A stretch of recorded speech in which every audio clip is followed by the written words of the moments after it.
Hey, home theater friends, thanks for pushing play on the Brightside Home Theater Podcast, the podcast that's all about the experiences, the sights, the sounds, the scenes, all the fun that we have in our theater. Today, I can't wait. I'm sitting down with Michael Scott from AV Nirvana. I've been looking forward to this for a long time. This guy has reviewed so many movies. Check him out. All his links are down in the show notes, but I've linked directly to his 4K catalog, his digital catalog.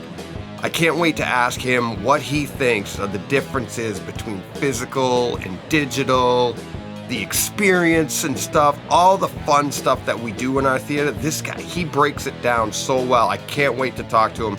I'm expecting this to go a long time, but I'm really looking forward to that physical-digital conversation. So I'm very excited. There'll be more afterwards. I can't wait to get in there. Let's get in there. This is Brightside Home Theater.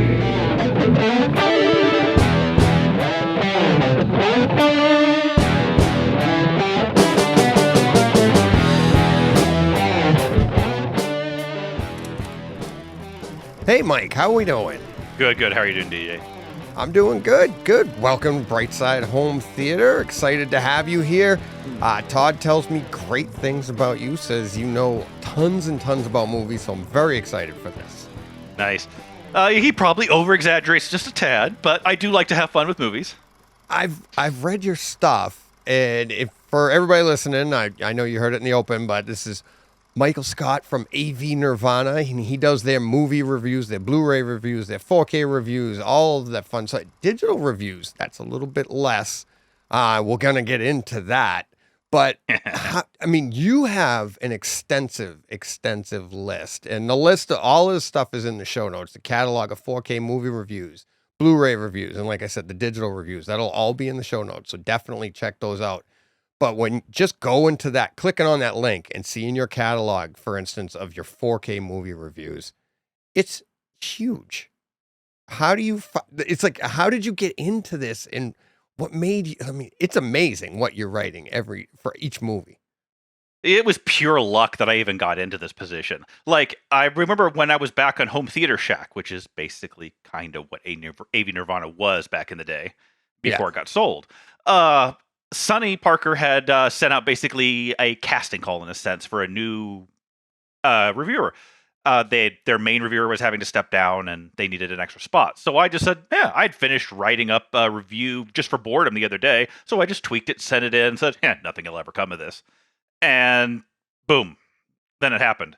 Then the other guy had to step down. I had to take his place, and then it just snowballed from there, basically. Wow. Well, so how did you get into just reviewing? Like, what's your basis of movies?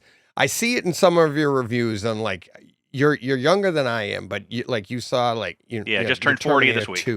Okay. So I'm 51. Awesome. Congratulations. You don't look 50, so we'll say that's good. It's the camera. It's like, you should have seen me in makeup before we got on here. So, but thank you. But anyways, so you a lot of your reviews, you say like, oh, I remember going back and seeing this in the theater either as a kid or whatever. So clearly your love of movies. But then to get into like how you break them down, because you break them down for everything. You do your Siskel and Ebert of the movie itself, but then you also get into what I love, and that's the home theater experience, the picture quality, the sound quality. And you really break it down to the nitty gritty. You get it. Some of your reviews, you've gone into like how low the bass goes. And you'll be like, oh yeah, you get down to that 10, decibel level and stuff like that. And it's insane. Awesome stuff. So how did you get into all that? That was basically, I cut my teeth at AVS back in the day, before the format wars. And I'm an obsessive tech nerd to begin with, so I started building my own speakers. All the speakers that I use for my setup right now are DIY sound group speakers. I don't know whether you've seen them in the DIY group of AVS, but I use Volt 10s as my surrounds, and the Cheap Thrills is my main. They're basically 15-inch SEOS drivers. Oh, wow. Very dynamic. You can pretty much run them off of a paper clip, and they'll, hit 150 decibels or whatever. Wow. That's slightly exaggerated, but yeah. They'll hit ear-breaking levels. Oh, wow. And I built my own subs back in the day. I went from Bill Fitzmaurice's THTs. I was actually one of the originators of the Marty sub. The original Marty sub was I helped LTDO2 build them and design them for a guy named Marty. That's how they were named. Yeah. And right now I'm using dual SVS PB3000s. Simply because I moved to a new place. Those Marty subs just don't fit. They're 16 cubic foot monsters. Oh, wow. And that just does not fit in a smaller home theater room. Yeah. Well, I mean, but even the SVS subs, they're not tiny either, though.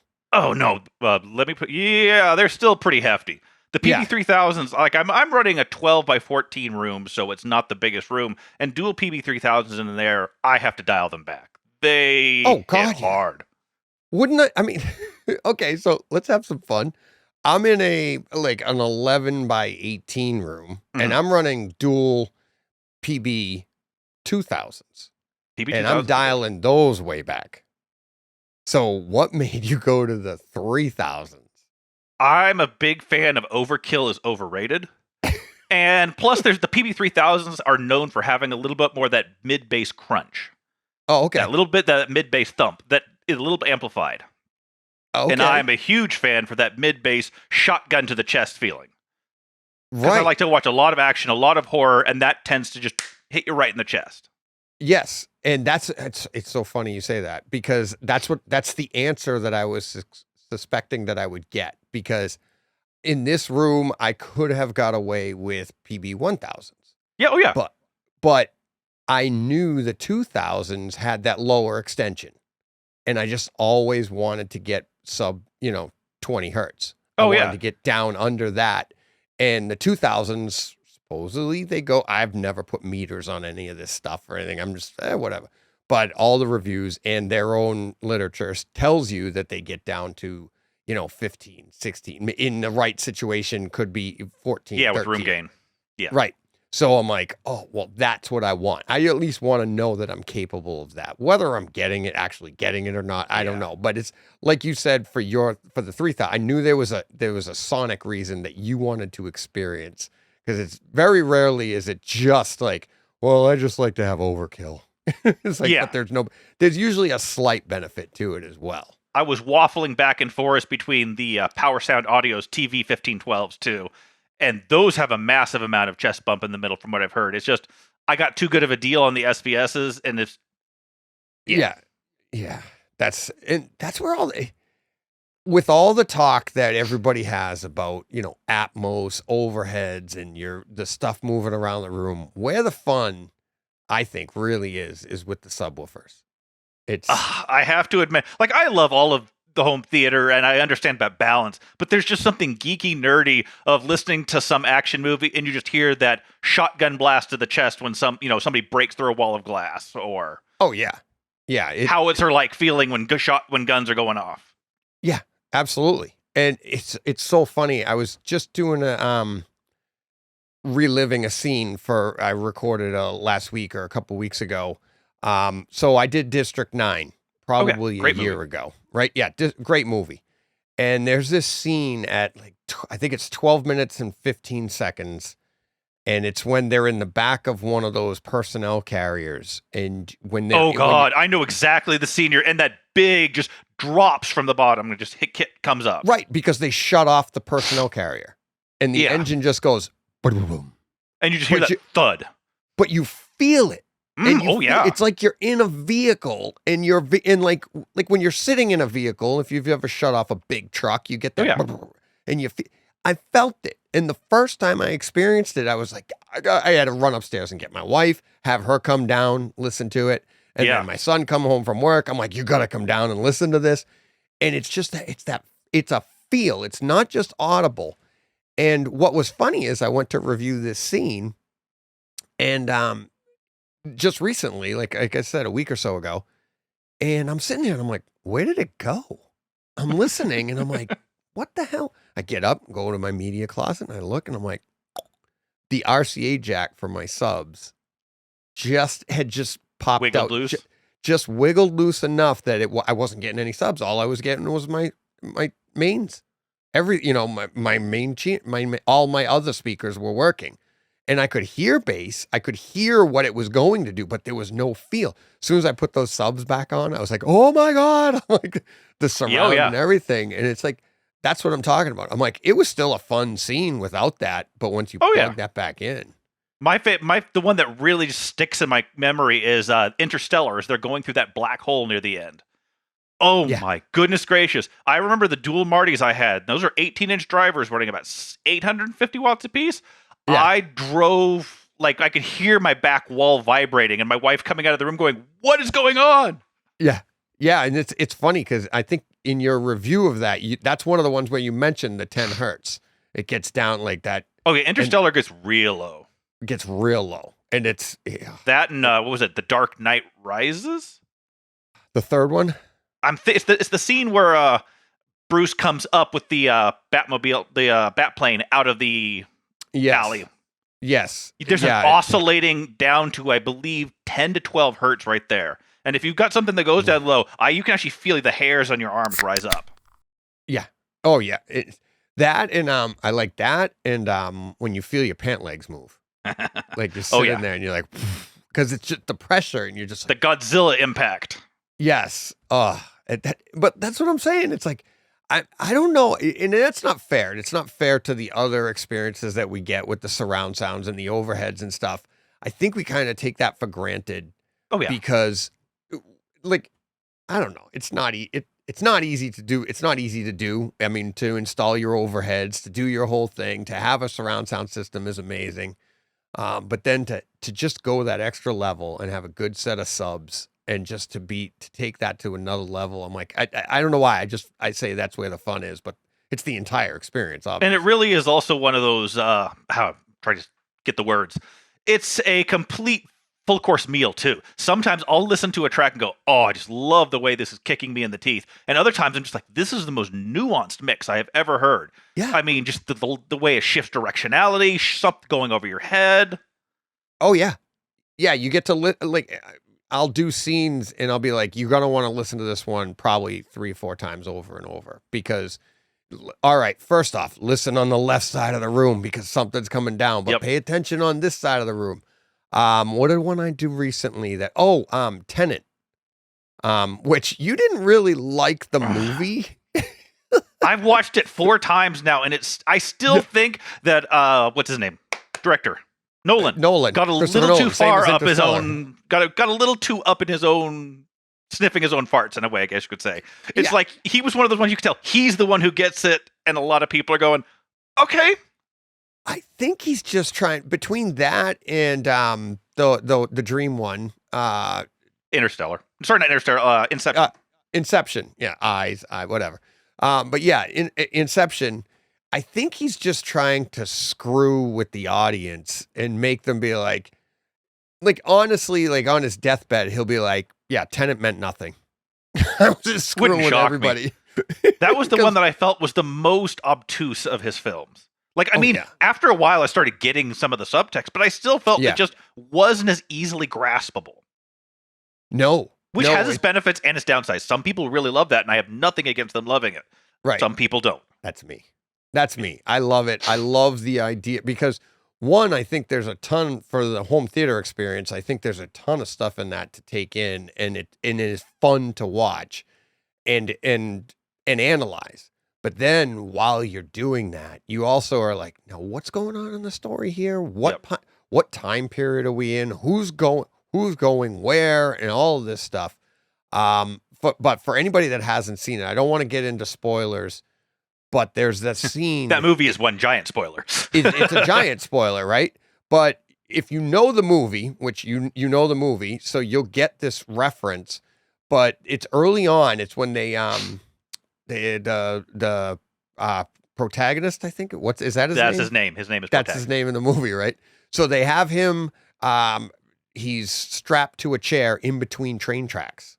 Oh yes, I know what you're talking about. Yeah, and there's a meaning to that because there's a train on one side of the room going in one direction, and there's a train on the other side of the room going in the other direction. And during that entire scene, when they have the camera fixated, like where the trains are on either side, you can hear the trains traveling down each side of your room in the opposite directions. Oh yeah. And it's an amazing effect to be sitting in the middle of your room and have something go from, right rear to front rear, and then on the other side go from left front to left rear, but that's one of those things on first viewing, maybe even second viewing. Took me the third viewing to catch that. Yeah, you don't notice it because you're like, there's a lot going on, especially on the first viewing. You're like, what's going on here? Why are they doing this to him? Blah, blah. But then when you're sitting there and you're like, wait a minute, this crap going on in my room is crazy. And then when the camera shifts to looking at the trains going across the screen, we got that pan going too. And I know, and you even said in your review of that one, like Nolan just doesn't do Atmos. No, he is very, very adamant about keeping it old school in terms of he doesn't like Atmos for everything. And I don't think I've ever seen him do an Atmos film, to my knowledge. Yeah. It's kind of like, as I was mentioning in my review of Looper the other day, Rian Johnson is ridiculously adamant against HDR. So Looper is basically HDR, SDR, in an HDR package. Because he doesn't like to post-process like that. Huh. I didn't know that about Rian Johnson, that he doesn't like HDR. Wow. That's one of the reasons, The Last Jedi tends to look a little flatter than Oh, really? the previous and the sequel. Oh. Like I said, it's not big and it doesn't look bad. It's just he's not really into the HDR craze. Right. Craze. I feel like that to me feels a little different. Maybe you could explain it better to me, but I feel like that's a little different than Atmos to 5.1. Because for me, Atmos to 5.1 it really is what is the artist doing with the tool. Correct. Right? Atmos is just a different way to mix a track, right? Yeah. But you can still hit all the same levels. You can still do all of the same stuff with 5.1. Oh yeah. So It that adds a little more nuance to it. Yeah, atmospheric. It actually, to me, it's always felt like it makes it easier for the artist going to object based. You can. It does. Like when you see what they do in the studio and how they can mix the sound, and it's more point of reference. I want this sound to sound like it's coming from here. Yeah. Then the system just does it, right? Yeah. Whereas with 5.1, you have to know, I'm sure the computers are doing stuff too, but you're mixing stuff around the room. It's a little bit different, but the end product could be pretty much exactly the same. And then add into the fact that we all upmix everything anyways. Right. So then what do you got? But see, now going to HDR, I feel like that's adding another depth to the picture. Am I in a way it is in that? Yeah, like I said, I am perfectly here. Let me see if I can word this properly. My only complaint about HDR is sometimes it can be applied to older movies in a way the director may not have originally wanted. I don't mind when a director comes back and says it personally supervises the transfer of the HDR application. It's just that every once in a while, I've seen a few films. I can't think of one off the top of my head. Oh, yes.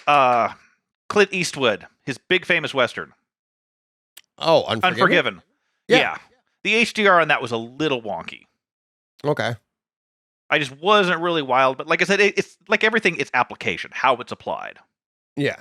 Yeah, and that's what I mean. But I feel like there's an added benefit to HDR where Atmos is more of ease of use for the artist on the other end. At least right? That's how I would interpret it. Okay, good. So I'm not far off then. Okay. The one thing that I love about HDR, though, is the black levels. Black levels have been such a problem on Blu-ray. Color banding or black crush is something I notice in basically every Blu-ray because my eye gets drawn to it. HDR tends to eliminate that for the most part, if done properly, of course.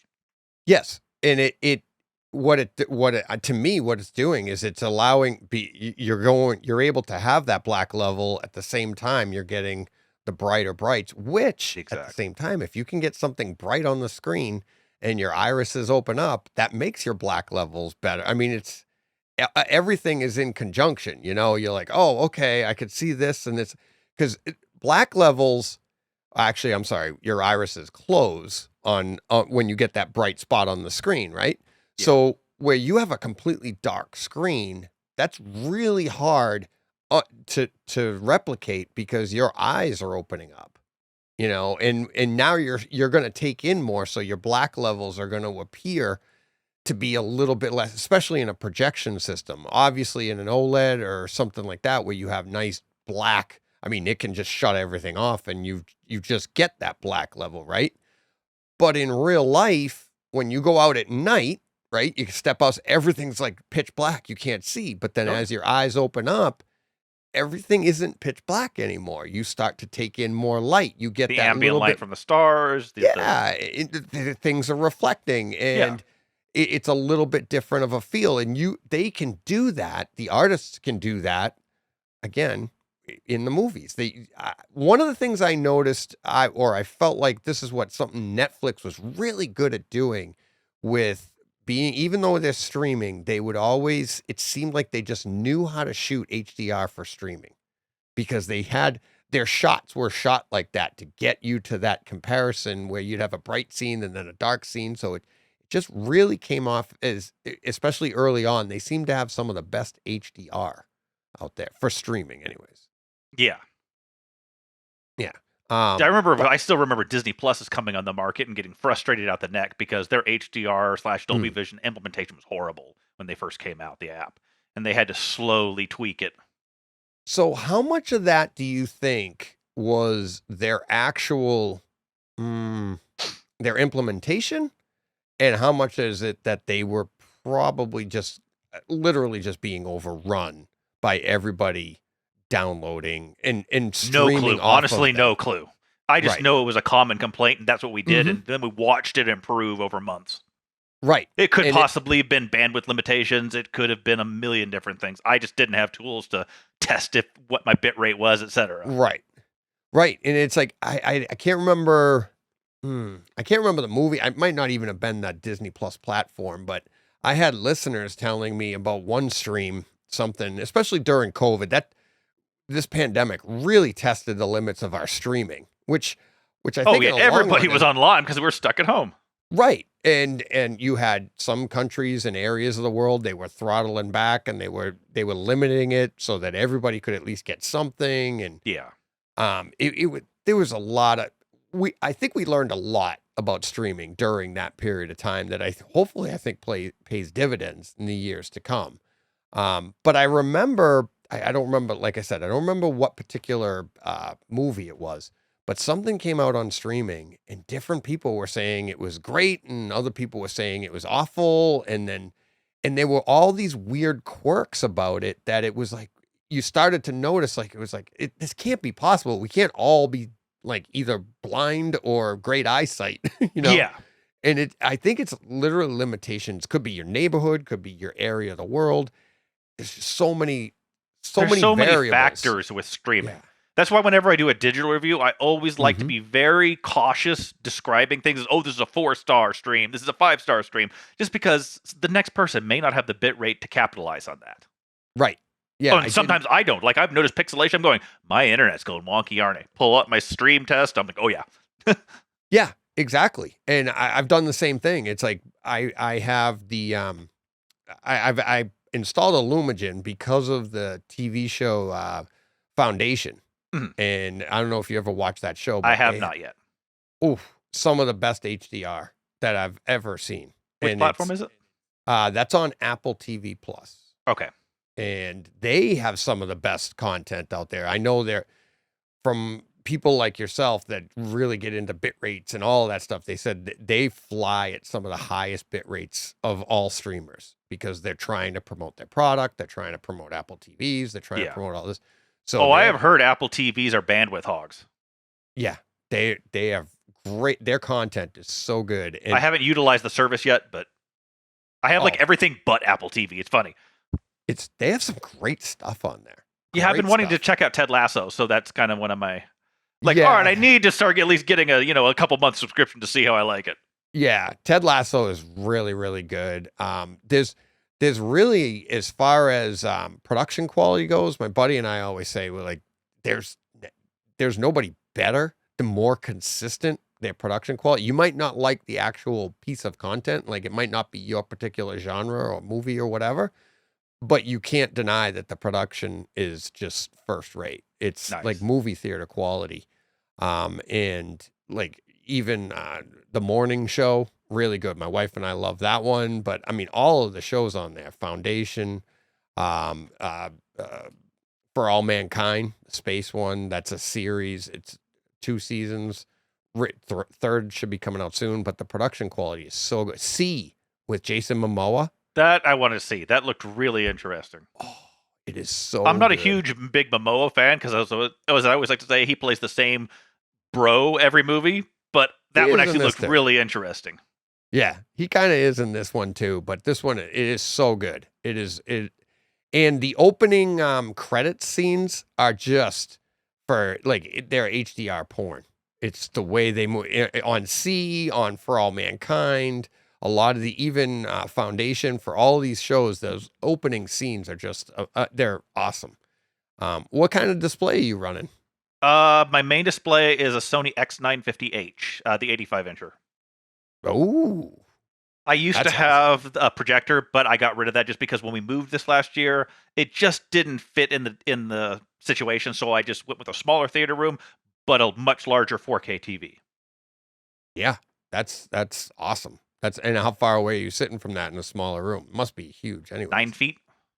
Oh God, yeah, so you're really not losing anything. No. In my opinion, that's the 9 to 12 feet is that 9 to 11 feet is that perfect sweet spot for an 85-incher. If you're looking for that massively theatrical immersive experience. I mean, Right. some people just want to sit back and, just watch TV. Yeah, I don't. I have recliners in here, but I never. When I'm watching a movie, I never recline. I never because I want to be sitting. I want my ears up where they're right with. That's Yep. where the speakers are supposed to be. Everything's there, and I always watch like just sitting up. And I am probably about 10 and a half. Sometimes I'll scooch a little forward if it's an IMAX movie. I'll move the chairs up a bit, but from 110 inch. So, but at Oh, yeah. 85 inch on on that kind of a TV. Oof, awesome. Yeah, before that, I was running the JVC RS46 and 120-inch Draper Cineperm screen, and that was huge. Oh, yeah. And how far were you from that? Probably my distance, right? 12 feet, 12 feet.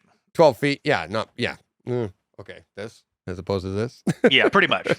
And it was great. It's just, Yeah. I didn't want to jump to the 4K projectors at that point because the wallet hurt just looking at some of those back then. Yeah. Yeah, it is. And it's tough. I mean, even today, they're, $8,000 for the one I want. Right. Yeah, I'm running the Sony 295, which is the entry-level 4K from Sony back when it was, and that was 5. But then adding, as my listeners know, adding the Lumagen, I get everything that you would get on an OLED. Obviously, my black levels aren't there, but I'm still getting the gradations. I'm still getting everything. It's actually brightened a lot of my scenes, brightened my brighters because it's giving you everything. And, doing a grayscale off of a, test disc or something. I mean, the grayscale I'm seeing is just fantastic. So that's added a lot to having the projector, even the entry level one. But it's a lot of fun. That was a huge upgrade for me. Huge upgrade. But streaming versus physical. Now you've said that, and it's like I said, it's like your digital reviews are a lot less. And we talked about that a little bit, but do you have any favorite streaming platforms? Platforms? Yeah, like anything. I tend to be a whore when it comes to that. I have equal opportunity. I have to say that for just mindless, when I want to zone out and just, disconnect my brain, it's always Hulu. There's some older TV show that I'm, rewatching. I just kind of want to zone out to Bones or, Castle or something like that. But if I'm going for more modern stuff, I'm probably going to go with either Netflix or HBO Max. Oh, nice. Yeah, HBO Max. HBO Max is kind of down there for me on picture quality and sound quality. No, that I'm going to agree with. The picture quality has never been the best. For video quality, I'm still going to go with Netflix. I think they fine-tuned it the best out of the ones I have. I have not tried Apple TV or Apple Plus, as you mentioned, so I can't compare. But out of the main ones, I go to Netflix more often if I'm looking for something really pretty. Yeah, they do.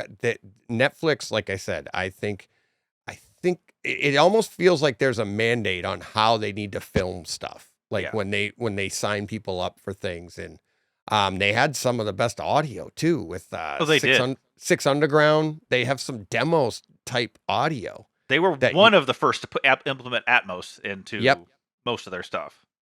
Were they not the first? I'm pretty sure they were. I just don't want to, say definitively. Yeah. Amazon tried, and it was a disaster. It was, oh my gosh. Trying to get it, like, oh, you got to buy this one, but then you got to click on this, and then you got to... I bought so many Amazon Fire Stick versions trying to figure out how to get it, and it was aggravating. Excuse me. And it was... Yeah. Even with Prime now, I find Prime... Amazon Prime is probably, to me, the worst. I have to agree. They're the ones I visit the least. Yeah. I mean, don't worry. They still got some good stuff, and I think their HDR implementation has gotten a lot better than it used to be. Yeah. But they're just, they always feel slapdash to me. It's just the best way of describing it. Yeah. They're half there, but half not. Like, I just finished watching Reacher a couple of weeks ago. Actually, I just finished that 2 days ago.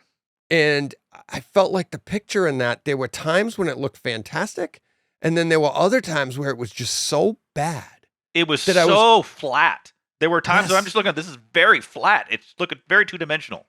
And do you know the scene? It's a later episode of the series when he's driving in the car, and I was amazed by the fact that when they wear space helmets in movies, they put lights in the helmet solely for the purpose of shooting the scene, right? Oh, yeah.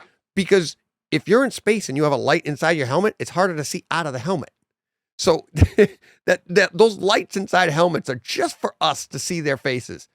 Here we are, Reacher's driving down the road. He's got one hand on the wheel. The camera's situated somewhere in the glove box, looking up at him, and he's only lit by the dashboard lights. Yep, I saw that scene. I know which one you're talking about. And it was horrible. I'm not sure whether that was intentional or whether it was just crappy implementation. I don't know. How do you not know? Every video podcaster out there knows, well, you need lighting a little bit. People, yeah. How many of those rings are being sold to people that have no idea what they're doing, right? The only reason I give that as a caveat is you never know some weird director's intent who's like, I'm going to do this crazy thing because I like it. Right. But at least nail it. Right? Yeah. Don't. It's like. It was a very awkward shot, very shadowed. You barely saw features. That was about it. Right. It's like, exactly. It was flat, but it was like his face was, you could see the color on his, like the colors of the dash were like pixelating on his face. There was some bad pixelation in that scene. I noticed some distinct artifacting. Oh, it was, but that's what I'm saying. There were all throughout that thing, like they go from one scene. There was another scene where, you know how like for depth of field, they'll focus on a character and then the one that's in the background will be out of focus. And then when that character will be in focus, yeah. And then they'll swap it. Yeah. They were doing that, but I don't think they were doing it on purpose because the wrong character was out of focus at times. And then it was like the whole left side of the screen was, and I'm like, this can't, I actually came back to it days later to see if it was my stream. And I'm like, nope, that was it. No, excuse me. Oh, that's okay. But I just find them to be the most inconsistent as far as the Wheel of Time is another one. I'm watching that, and that has some really nice HDR, some nice colors. Is it finished yet? I think that one did finish. I haven't finished it personally. Oh, okay, because I was waiting so I could binge watch it. Because one of the things that drives me nuts is 1, 2, 3, 4 episodes. Oh crap! There's 2 more. Yeah.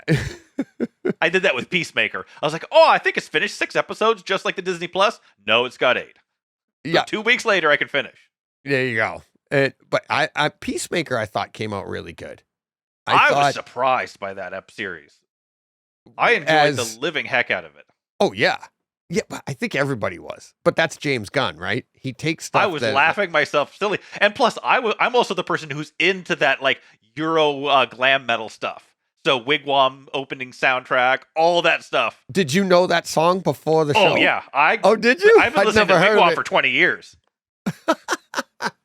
They're, I believe, Danish or Finnish or Swedish. I can't remember which one. They're one of those, Slavic countries. That's awesome. That whole area has just revitalized glam metal from the 80s. That's awesome.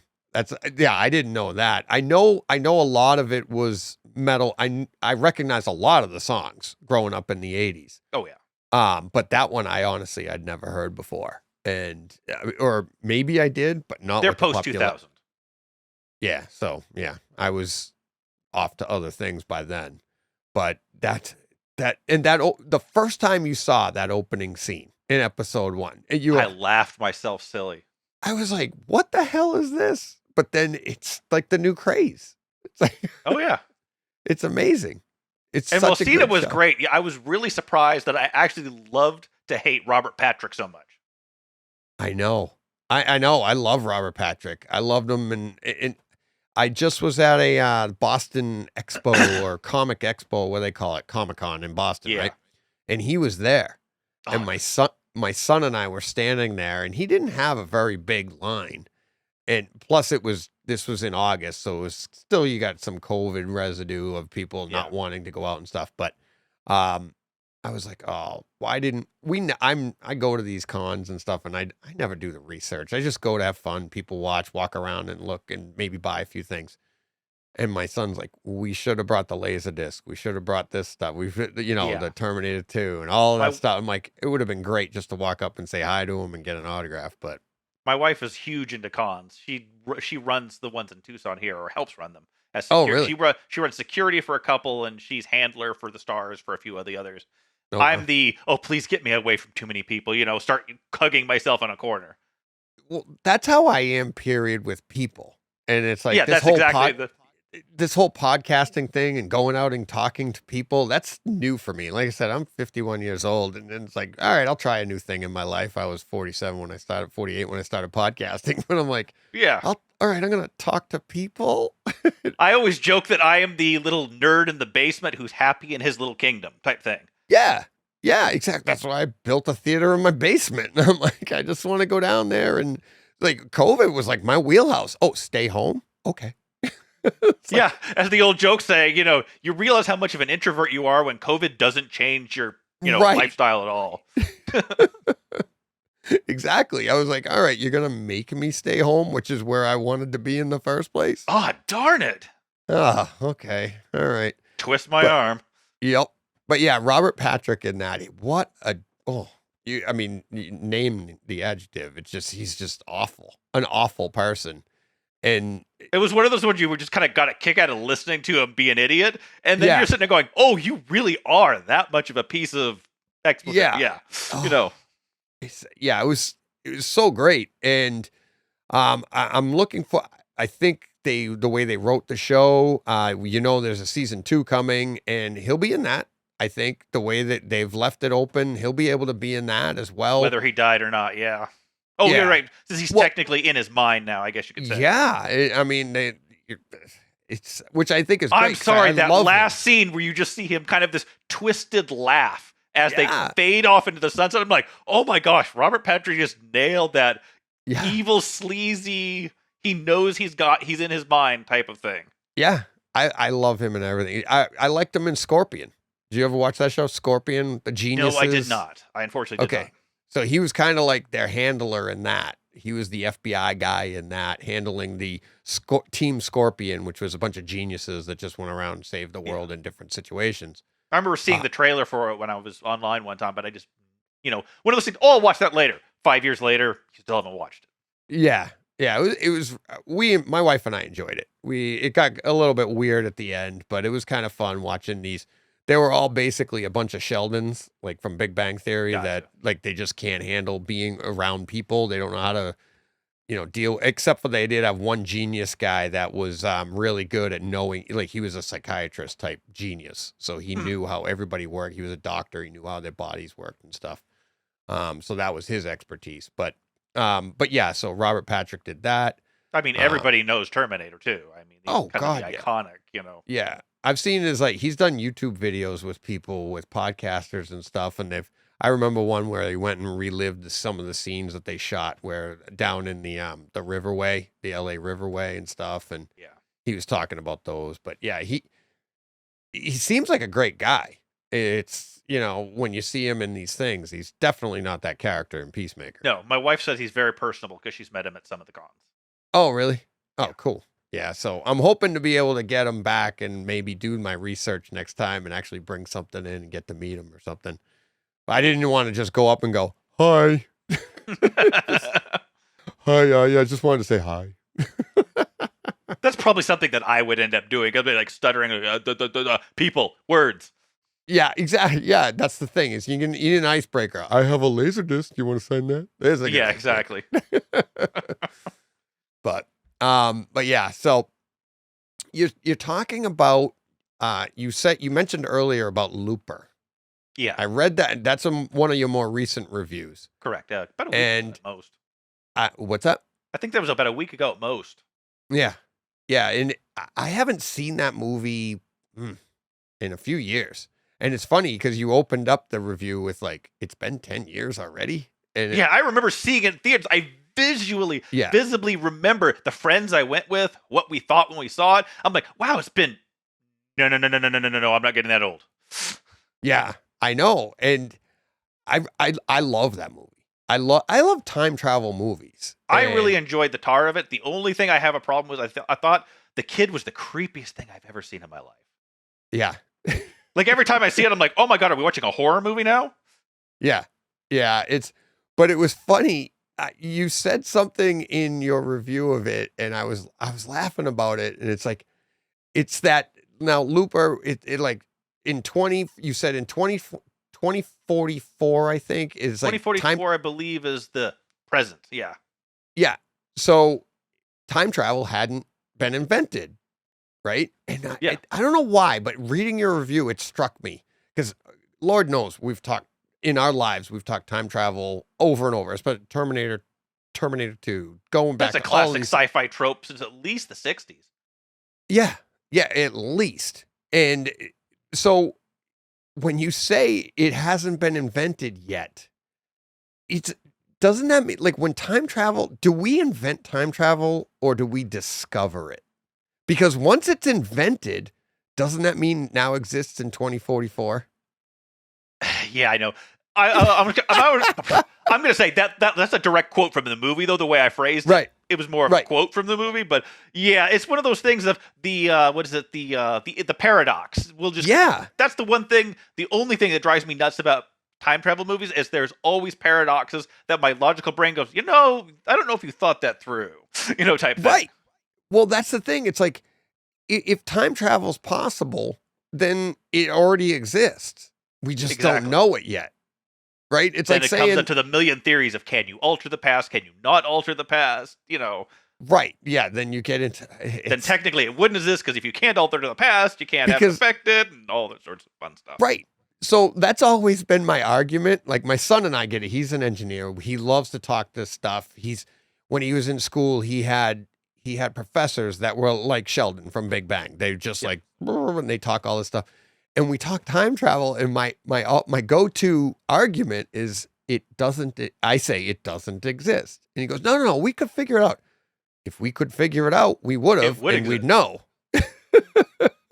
It's like the one thing that I really appreciated about Looper is that Rian Johnson had a handle on the paradoxes. I mentioned it in the review, but there's that one thing where they're sitting across from each other at the diner where they meet for the first time, and he starts to ask a question about the future, and he goes, "No, stop it." Right. And you can just tell there's a wink and the nod. We're not even going to bother playing with paradoxes because it just ticks people off. Right. We have the rules of the movie. Stick to those. And it's funny because we've seen it we saw it in Endgame when they mentioned all the different paradoxes from all the different movies, and then they created their own. Yep. Which I thought was great because they actually said in the movie that these paradoxes, all of the Back to the Future, this and that, the time, they said those don't matter. This is how it really happens. So then they go and invent their own paradox in their movie, so it's like kind of making fun of the movie paradoxes and then going and adding another one to it. Yeah. A lot of fun, all type of fun. So when we know you obviously, let's get into this, the physical discs. That's your wheelhouse. That's my wheelhouse, and I'm the rabid. I feel like I don't own anything if it's not physical. Like, don't get me wrong, I enjoy streaming for what it is, but it just does not have the same appeal to me, the same texture, the same feel. I don't feel compelled to watch a movie when it's streaming. I'll sit there and go, I need to see that. A year later, I haven't bothered. If it's a physical disc, I'll watch it within 2 weeks. It's exciting. It's the sensation, tactile sensation of watching a movie, putting it in the player. I feel like I'm the old curmudgeon at this point because a lot of people are like, I don't understand this at all. But for me, it just feels like the home theater experience, while streaming to me is just fast food consumable. And I go agree that not everyone's going to agree with that point of view, and more power to them. It's just, it does not appeal to me as something special. Right. I agree. I agree 100%. I think it comes from, you owned a Laserdisc player, correct? According to you. Yeah, very old back in the day. I remember that thing. Yeah. Watching Alien and Aliens on it. Some of the best soundtrack that PCM track was back in the day. Well, in your Terminator 2 review, you reference that, like, one of the best soundtracks for a Terminator 2 movie, because that was the LD. That was a crazy awesome mix. Yeah. And that was one of the when DVD came out, that was one of the detractors from DVD. It was like, oh, well, it's not as I don't think it was a problem with the DVD format itself. I think it was more of the execution of making those discs, of doing, just like when Blu-ray first came out, when HD DVD came out. It's like the execution of what we were getting wasn't necessarily up to what it becomes, right? Yeah. Where Laserdisc, and not only that, they left less space on the disc for audio tracks in general. On the DVD, they allocated different. There's a certain in the format's specifications, like how much is allowed to be allocated for audio, how much is for video, and they skimped on that a little bit, so they just didn't do as many PCM tracks because those are huge hogs of data. And it was what it was. DVDs were extremely cheap, very easy to rewinding, none of that stuff. It changed home cinema for the better. You didn't have to flip the disc. But there were problematics in terms of it just didn't have the space they wanted. Right. And that's where I think Blu-ray tended to fulfill it. I've always felt that DVD felt like an interim product, as much as it was probably the most mainstream product. Still is today. Oh, yeah. To this day, it is.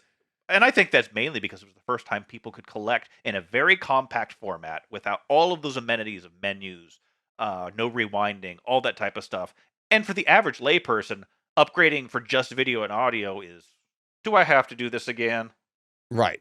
Yeah, exactly. So that's why Blu-ray and 4K, in my opinion, have not taken off as much. Yeah. DVD just hit at that right time, lightning in a bottle, the right amount of specs that the average consumer said, I'm going to ditch my Laserdisc and my VHS player and go with this. Right. I think DVD hit where people that they never... Laserdisc for people wasn't huge. I mean, it was very niche. Oh, I would say it was more niche than 4K is today. No? It depends. It really depends. Really? I think 4K hasn't even hit into the collector's niche, the audio video nerds, as much as Laserdisc did back in the day. You think? Quantity-wise, I think they're pumping them out, but I think there was just more enthusiasm for the format, more rabid collectors. But that's just my perception. Maybe it's warped from years of memory. Yeah, I would go the other direction. I would say there were less people, but it was easily defined as those were your passionate home theater people. Thank you. That's the best way I was trying to describe it. It's like I said, I think there's less discs, less people in there, but they were your... the way is elite, I guess you could probably... They were elitists. Right. The ones who were aimed for that. Right. 4K just doesn't seem to be that as much that feel. No, but that's what I mean. I think more 4Ks are sold, right? Oh, yeah. But the people that are buying them, it's not necessarily, like you said, like the elite of home theater. It's some people just buy them because some people don't even know the difference between that and a Blu-ray. And or DVD even. Or DVD, right. And they just see it on the shelf. And they're like, oh, yeah, I'll pick that one up. So, whereas Laserdisc, Then they get home and realize they don't have a 4K player. Then it's real fun. Yeah, exactly. Yeah. Well, you still have the Blu-ray in there for the most part. Except for Paramount, grumble, whine. Yeah. But yeah, the Laserdisc was, it was an elite group.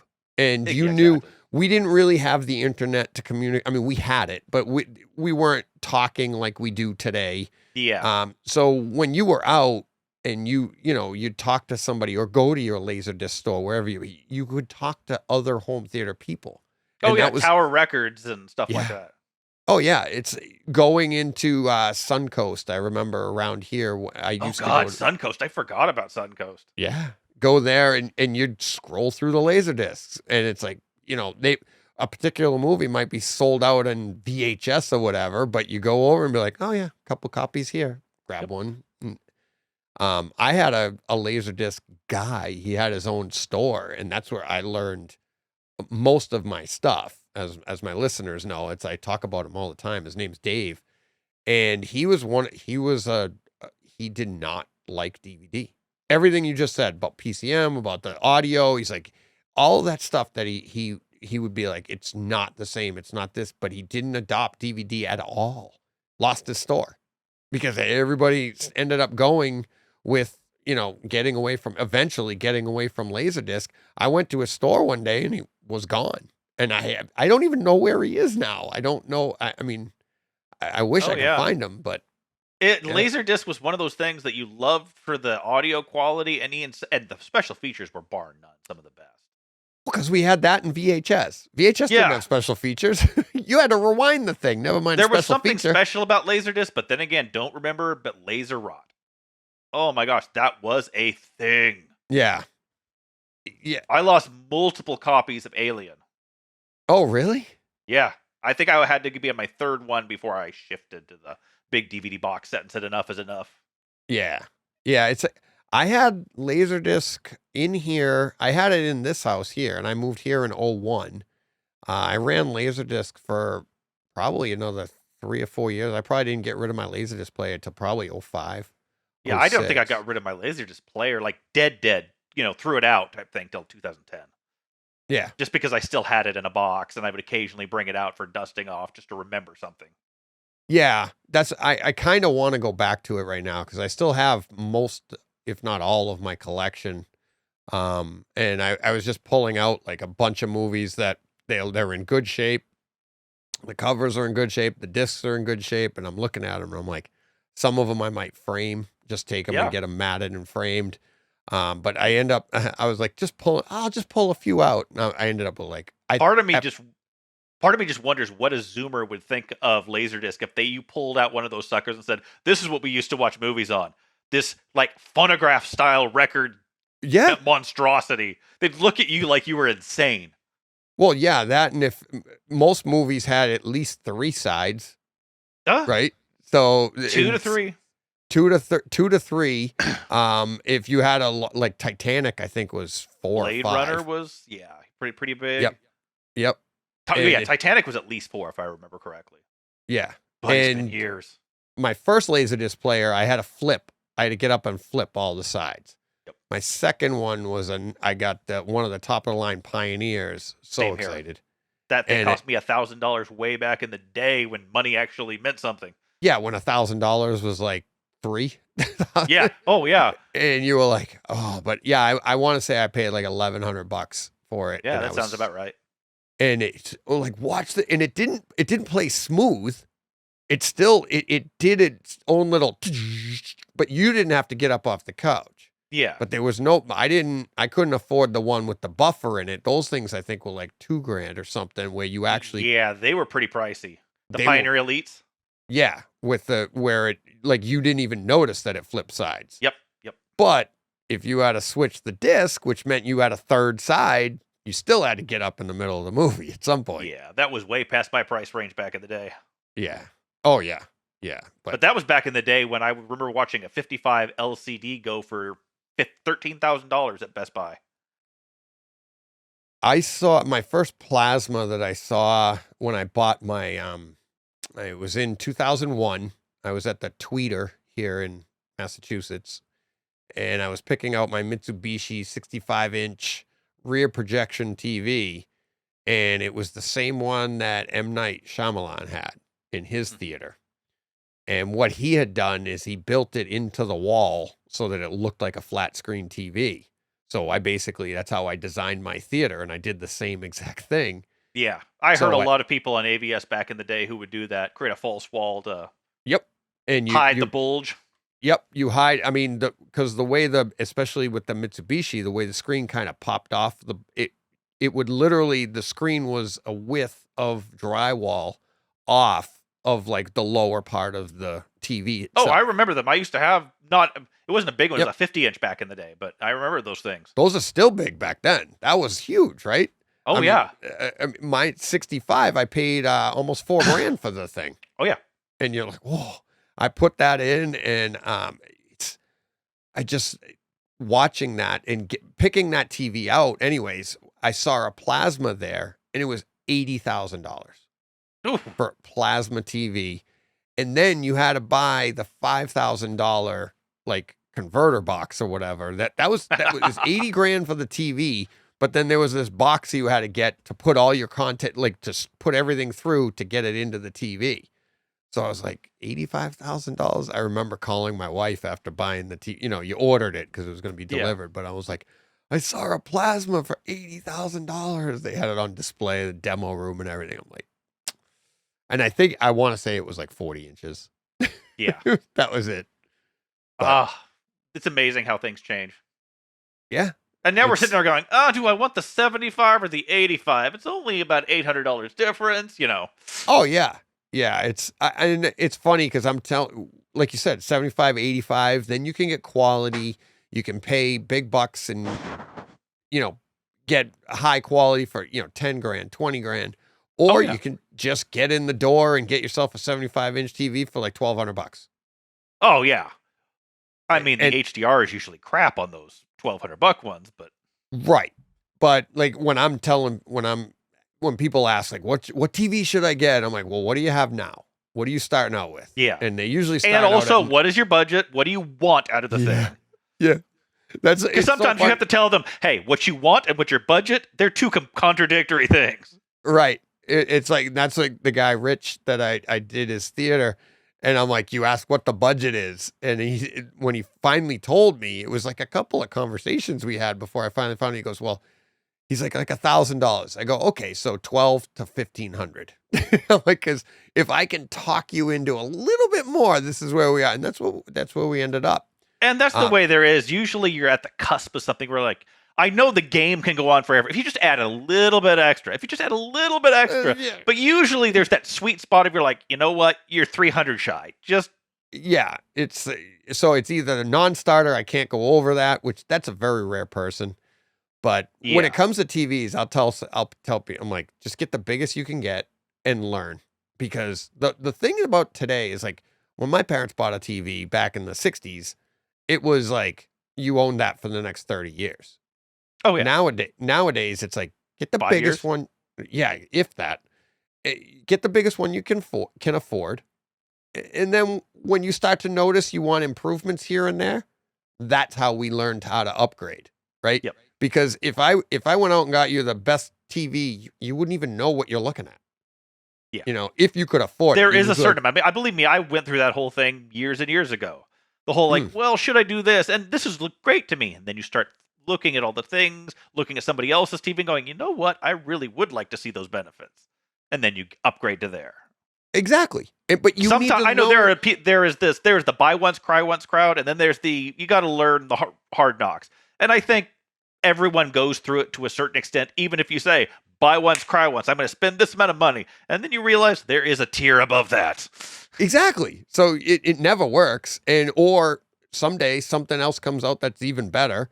And you just spent all that money, but I don't even know if and it, especially like when people ask me, I'm trying to feel out, are you a home theater fan or are you just looking for a bargain and you want to get the most bang for your buck? Or you just want to get the feel of a theater, like I've got a big TV and I'm going to watch some pretty colors. Exactly.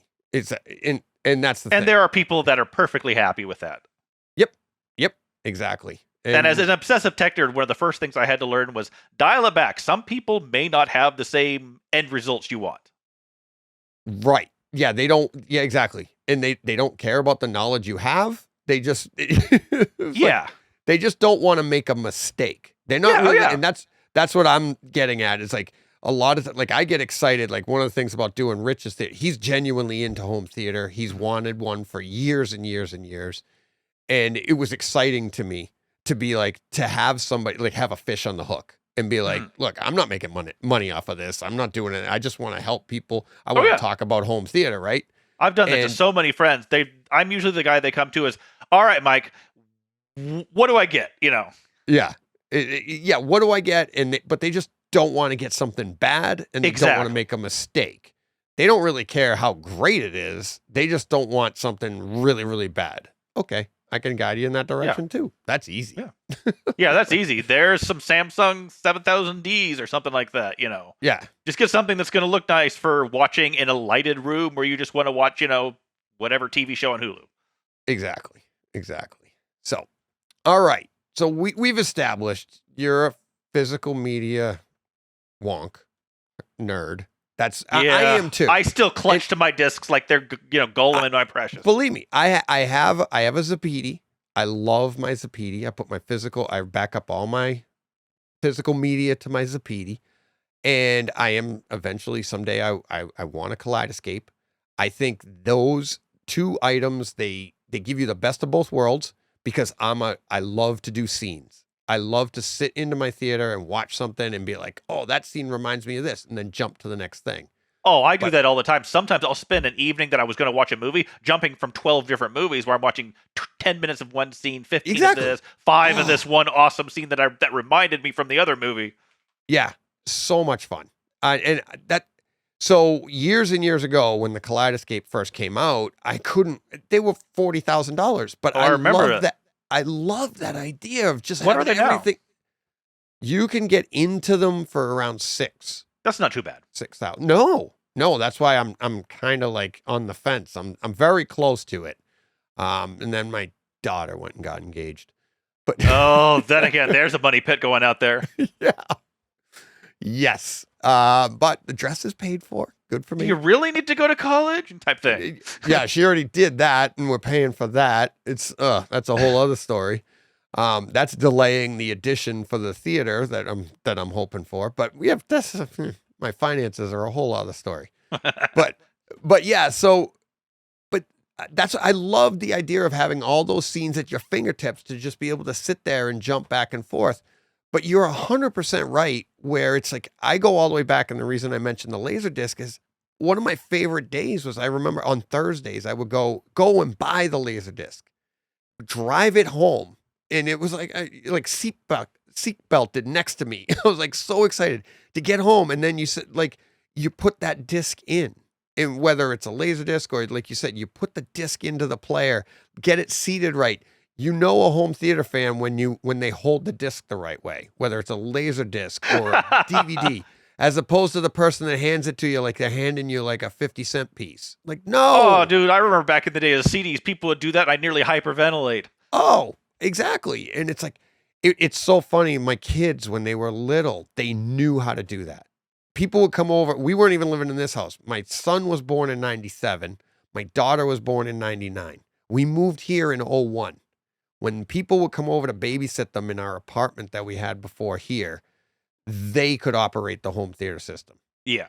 And they would put the Blu-rays in, or not Blu-rays, the DVDs in, or here's the Laserdisc. They knew how to pull them out of the sleeve and not touch them, and they could put in a Laserdisc, and all of our babies, my parents and relatives and stuff that would watch our kids would be like, how the hell do they know how to do that? And I go, well, I've heard the horror stories of kids putting a peanut butter and jelly sandwich in the VCR. And I was like, no, I'm just going to teach them. Not happening. Yeah. Yeah, that's not happening. I'm going to teach them how to do it. And that's how they were brought up. That's what they knew how to do. So at 2 and 3, 3 and 5, 4 years old, they knew what they were doing. And, but yeah, it's that process. And that's part of the experience, and that's part of the fun of the movie. But then you get into the whole quality. It eliminates all of those things we were talking about with streaming of yeah. there's so many variables with streaming that's all eliminated with physical. Yeah. So now let's get into what are some of your favorite discs and then some of your favorite scenes. We'll wrap this whole thing up with that because that's what this podcast is about, plus great conversations. But favorite discs, like recently, Dune. Holy cow. Yes. Oh, The 4K on that thing was unbelievable. I remember just sitting there in the middle of the movie and saying to myself, Disney, this is how you do an Atmos track. yes. Yeah. Poor Disney. The Atmos tracks, as I like to call them. Yes. Yeah. There's it's yeah, Disney. I'm not trying to rag on them, but I don't understand what they're doing. Well, I think it's twofold. One, they're doing something wrong, I think. And two, the reason it sticks out is because they're doing it to stuff we love. Yeah. They're doing it to if they were just doing this to like kids movies, we wouldn't care, right? Yeah, and not only that, you also have comparisons of older tracks to compare to. For example, Iron Man. I was just going to say that Iron Man disc what was it? The DTS HDMA track was insane. The Atmos track is a downgrade. Yes. Yep.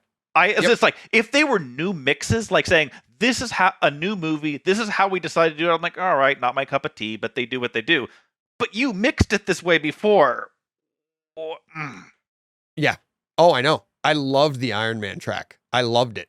But I love the picture quality of the 4K. But at the same time, the downgrade, it's not like what they did with my go-to Ragnarok. I don't know nobody knows what the hell happened. Why did they do that? Because it's such an amazing soundtrack. Oh, I know exactly what you're talking about. Yeah. It's just not dynamic. No, it is not. It's very flat. There's so much more that could be added to that track. And that's what I get into. Like, I'm like, they're doing it to stuff we absolutely love and that are dying. We're dying to see this stuff. I've had a conspiracy theory for years that I think they're doing it on purpose because they are going to go to they're going to re-release all of this in IMAX enhanced. They and then possibly come out with a DTSX for everything. My suspicion is they're just so focused on streaming they don't care anymore. Yeah, but you would still want a dynamic track for streaming, even though you're going to compress it. Wouldn't you want more dynamic? I know I would, but I just, like I said, it's just one of those things that boggles my mind because I'm just like, why? I know. And like I said, because we love it. Oh yeah. And it bothers us. But yeah. So anyways, so some of your favorite discs. Yes, Dune. What I was going to say to Dune is, I don't think I've even said this yet. Is that the next disc that we would, well, I do like No Time to Die as well. But what I was going to was a good disc. Good disc for video and audio. I'm going to go off screen and pull it up for a second. Go ahead. But then what I was going to say is when the Lord of the Rings trilogy came out in 4K, that one was such a shocker. It was so good. And to me, it's just like, I think the next one for me, it was Dune because that made me go, okay, this is the reference disc to go by of like, can you do this? Because like some of those scenes in Dune, and I bought it in 3D as well. Yeah. And the 3D looks really nice too, especially when they have the spice in the air. Yeah, I just haven't had a 3D display in so long that it's been like, It looks good, but in 4K, that spice still looks really good, and that's when it really shines. See what Alita Battle Angel was another really good one. Yes, Alita Battle Angel in 3D. Did you see that? Yes, I saw both 3D and 4K. That was the last time I had a 3D display. Yes, it was my RS-46 would be when I got rid of it. That same 6-month period. Yeah, that was a good looking 3D and just good disc in general. The 4K disc was phenomenal. Yes, Alita Battle Angel, and another good 3D 4K I really like is Ready Player One. Yes. The 3D one, that was a good track. I don't remember the 4K that much because it's been a few years, but I remember it was pretty good. Yes.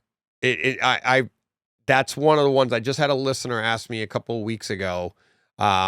since I added the Lumagen, how does it compare to the 3D now? How does 4K compare? And it does. The Lumagen pulls that 4K closer to that 3D feel.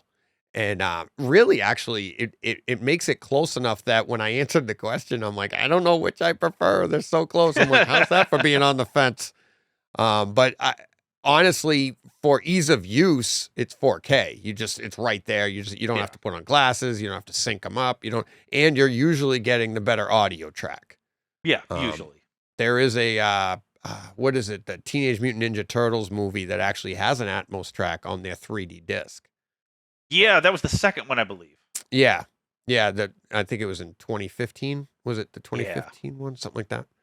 That sounds about right. Yeah. So that was pretty cool. But yeah, so that's a recent one. Dune, you really like. Any other favorite discs? What are some of your older favorite discs off the top of your head? Older favorite disc. Oh, shoot. I can see it in my mind's eye. Pacific Rim. Oh, okay. The 3D and the regular version of that was just a color bomb. I remember it was one of the beautiful discs I'd ever seen on the old JVC. Nice. As I like to call it, the best awful movie ever created. I remember that disc specifically because I was having a really bad year with new releases going, what garbage are they releasing type? Like I'm feeling like this old, jaded, cynical, put rock salt in my shotgun and tell kids to get off my yard type of thing. And finally, this thing, and they just put this big, huge smile on my face the whole movie where I was nerding out going, I love this movie. Need to buy it now. You know what movie that kind of reminds me of, too, is another one that for sound that I had so much fun with, but every time I watch it, and I've watched it multiple times, and it's kind of embarrassing to say that I do, and I own it, of course, Battleship. I know exactly what you're talking. I hate to say I like that movie, but it is garbagey fun. It is, and it's like, the acting in it is so overacted, and it's so. Oh yeah. But they have such great. It has a really nice soundtrack to that. It's deep bass. That was one of those movies. I don't even know how old that movie is now, but I can't remember the year. But it was so dynamic that even when you had a lesser system, which I did then compared to what I have now, that it was just so much fun and things moved around the room and the bass was fantastic. And it's like, I didn't have the subs that I have now, but it's one that I really like to go to and have fun with. And wow, that was 2012, 10 years ago too. Jeez. That's it. I feel like that one, was older than that. I know it felt older than even Looper. For some reason, it just felt old. I'm a huge Guilty Pleasure fan, so I mean... Oh, yeah. And of course, the Matrix 4K was another phenomenal redone. Yes. Oh. Although the Blu-ray they included on that was just god-awful in the combo pack. Was it? They took the new master for it and just downscaled it, but they also had problems with the colors, and they had problems with pixelation. It looked compressed to all get out. Oh, wow. I threw the disc away and put my old Blu-ray in the slot because it was that painful to watch. Yeah, that was one that one of the first movies I watched when I got the Lumagen, because you got so much more. You got color correct. There's so much more that my projector can do. And then I'm seeing on a giant screen, like just for instance, the opening scene with the numbers coming down and everything. Yeah. And you see that there's numbers behind those numbers. And they're little things that I couldn't make out before. It just wasn't possible. And now you're just like, whoa. It is. That movie, that one was amazing. Another guilty pleasure, fun one that I did review, Need for Speed. Have you seen that one? Oh, yeah, the Blu-ray for That's that. in a Blu-ray. That's a Blu-ray. I was just sitting there going, wait. Oh, yeah, the one with Aaron Paul. Yeah. And that movie was pure trash, but it was so goofy fun. Oh, the Mustang that they used in that thing. And the scene when they unveil the Mustang with I want that movie in 4K. The HDR. Yeah, there's a bunch of movies I really want in 4K. Oh, yeah. Like what? Shoot, I was trying to, off the top of my head. Now you just called me on the floor and I can't remember and I'm like mind blank. Come on. But yeah, but True Lies, Abyss. I mean, we had True Lies. Thank you, God. We've all been wanting that on Blu-ray for how many years? I know. And True Lies is one of my favorite Arnie movies. I am a rabid Arnie fan. Like I grew up in the 80s watching, Van Damme and Van Damme, double the Van Damage nights on TNT, stuff like that. Time Cop. Yeah. I would movie. love Time Cop in 4K too. I know. That has some really nice scenes. Cyborg would be insanely look on Yep. It's got a very gritty look, but it would look great. We got on 4K. Universal Soldier, but It was okay. it was okay. Yeah. But then again, most of the Lionsgate catalog titles don't exactly 4K look great. Yeah. But it's better than what it was. Yeah. Similar to Terminator 2. I was also surprised at how good the new 4K of Escape from LA looked. I haven't seen that one yet. Look good? It should have come out, 2 days ago? But it looks really good. Their only problem is Paramount's having to recall the disc because there's an audio glitch on there. Oh, no. What happened? Ralph Potts caught it first, and then I caught it. There's bleed through for the vocals into the surrounds. Oh, no. You can actually, if you turn off your surrounds, you can hear the dialogue coming through the surrounds. I mean, if you turn the mains off. Turn the mains? You can hear it coming through there. I thought at first it was just because I live, like I said, I have a smaller home theater room at this house. I thought it was just an echo or something. It's not huge. But then once he, mentioned it, I started, I'm like, okay, I'm going to check that. You can't unhear it after that. Oh, good for him. Supposedly they're doing another, replacement program. And if you get the yellow UPC, that means you've got the new one. Yeah. Type thing. What was the one? Didn't they had an issue with the Japanese animation one, Akira? Didn't that one supposed to come out with I remember hearing something about that, but I don't remember because I didn't get it to review or anything, so I didn't. Jeff from HD Report told me about it. He was like, "Yeah, it doesn't. You had to send the disc back, or they sent you another disc. I think it was because it didn't have. It was supposed to be Atmos, but it wasn't, or something like that. I think I vaguely heard something about that. I just didn't pay attention. Yeah. I like that movie too. I love it. I grew up on Akira. That was kind of one of those classic Ghost in the 80s Shell, kids, Akira. 90s watched. Yeah. Ghost in the Shell. I've watched that movie so many times. I can pretty much. Yeah, the original, not the Scarlett Johansson one.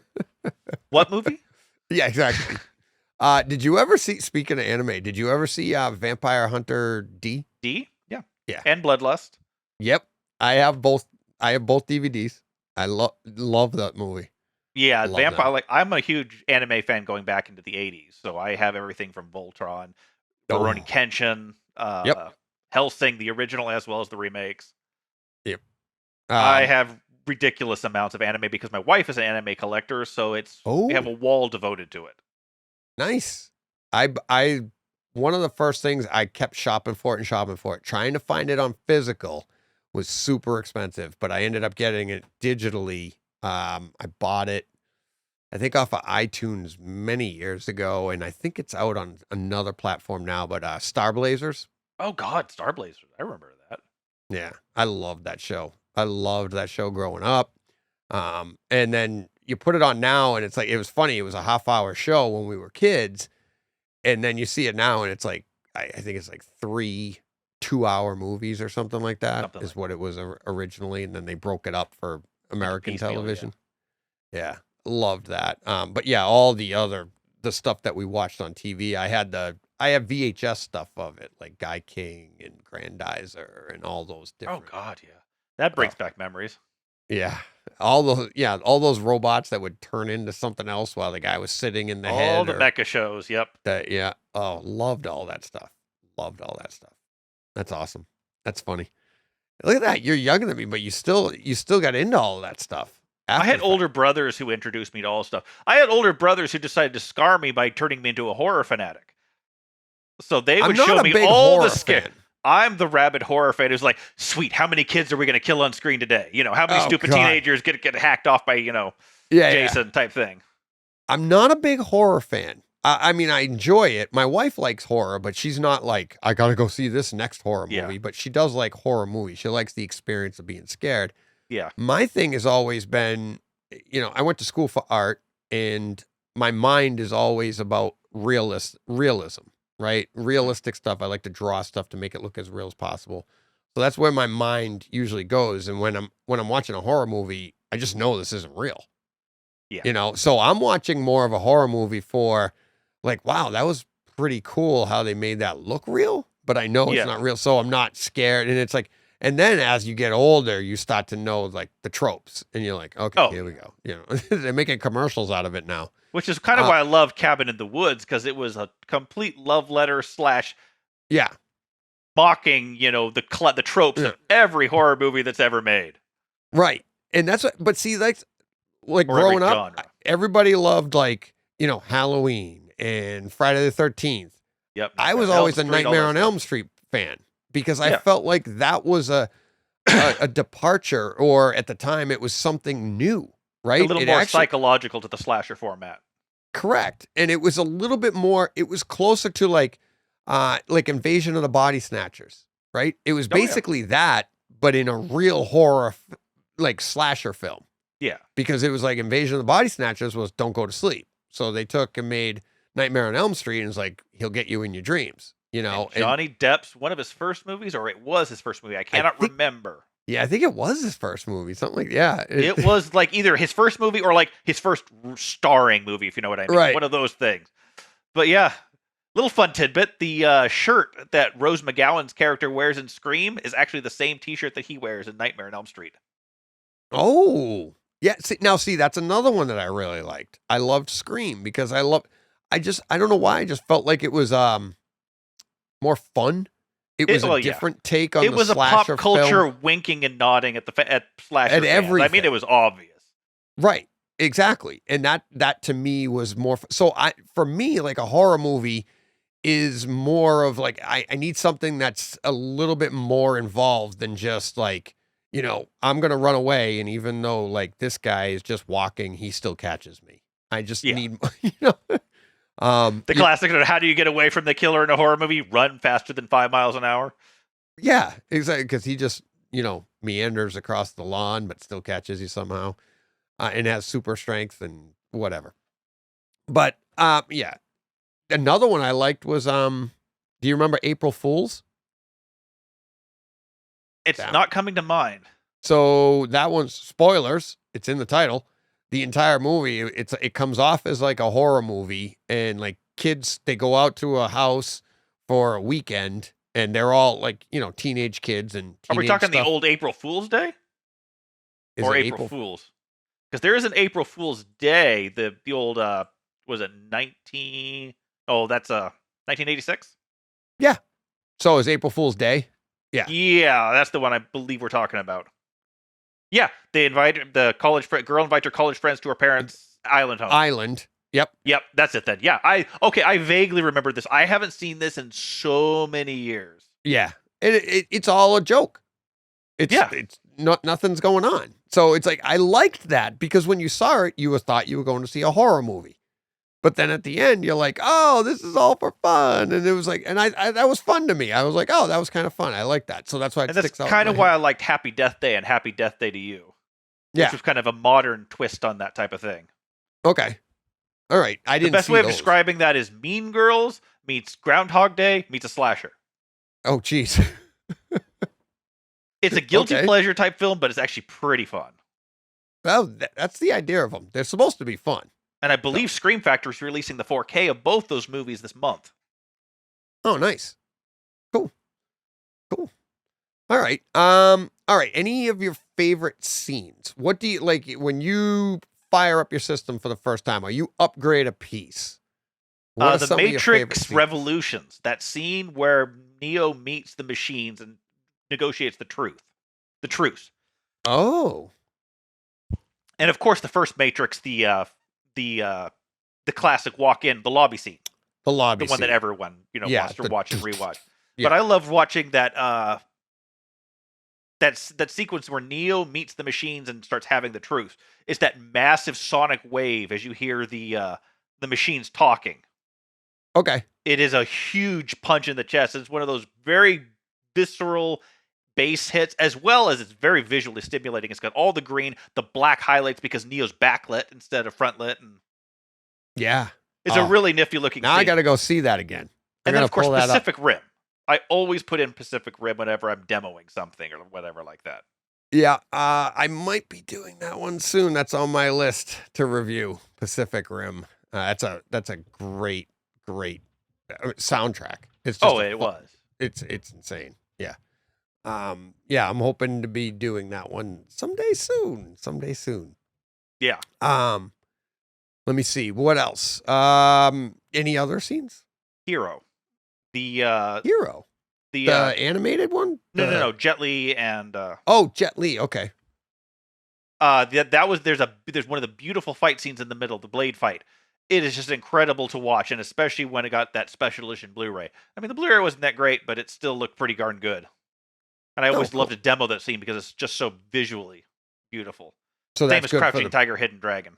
That type of thing. Okay. All right. Yeah, so like all of these movies, like I said, Although like Dune is now being edged up in there because it was that good of a disc. What is? Dune. Yeah. Yeah, it's now becoming that tier of, okay, I'm just going to start putting that into check, Yeah. Well, that's what I mean. It's a reference disc. It really was. You look at it and you're like, It's the scene where they would meet the sandworm for the first time and that the spice trailer's sinking in. That was such an incredibly detailed scene. Every grain of sand, you can see it whipping across his face. The sound mix of that particular scene was just jaw-dropping. I hope we could get that with the IMAX enhanced, a disc of it, because we don't have that IMAX enhanced anywhere right now, right? That's not even on streaming. Not to my knowledge. Have you messed with the IMAX enhanced on Disney Plus at all? Not yet. I have not played with it. No. Okay. It actually is pretty good. I'll have to play around with it just because I haven't seen anything on there that had it, that I was interested in. So there's like 13 Marvel movies, and you can when you go to watch it, you can actually pause the movie, back out, put it on regular, and then it'll pick up right from there, so you can do a really good A/B comparison. Gotcha. So you can see what it's like. Obviously with streaming, the sound is compressed. It's not as dynamic as the disc, but the IMAX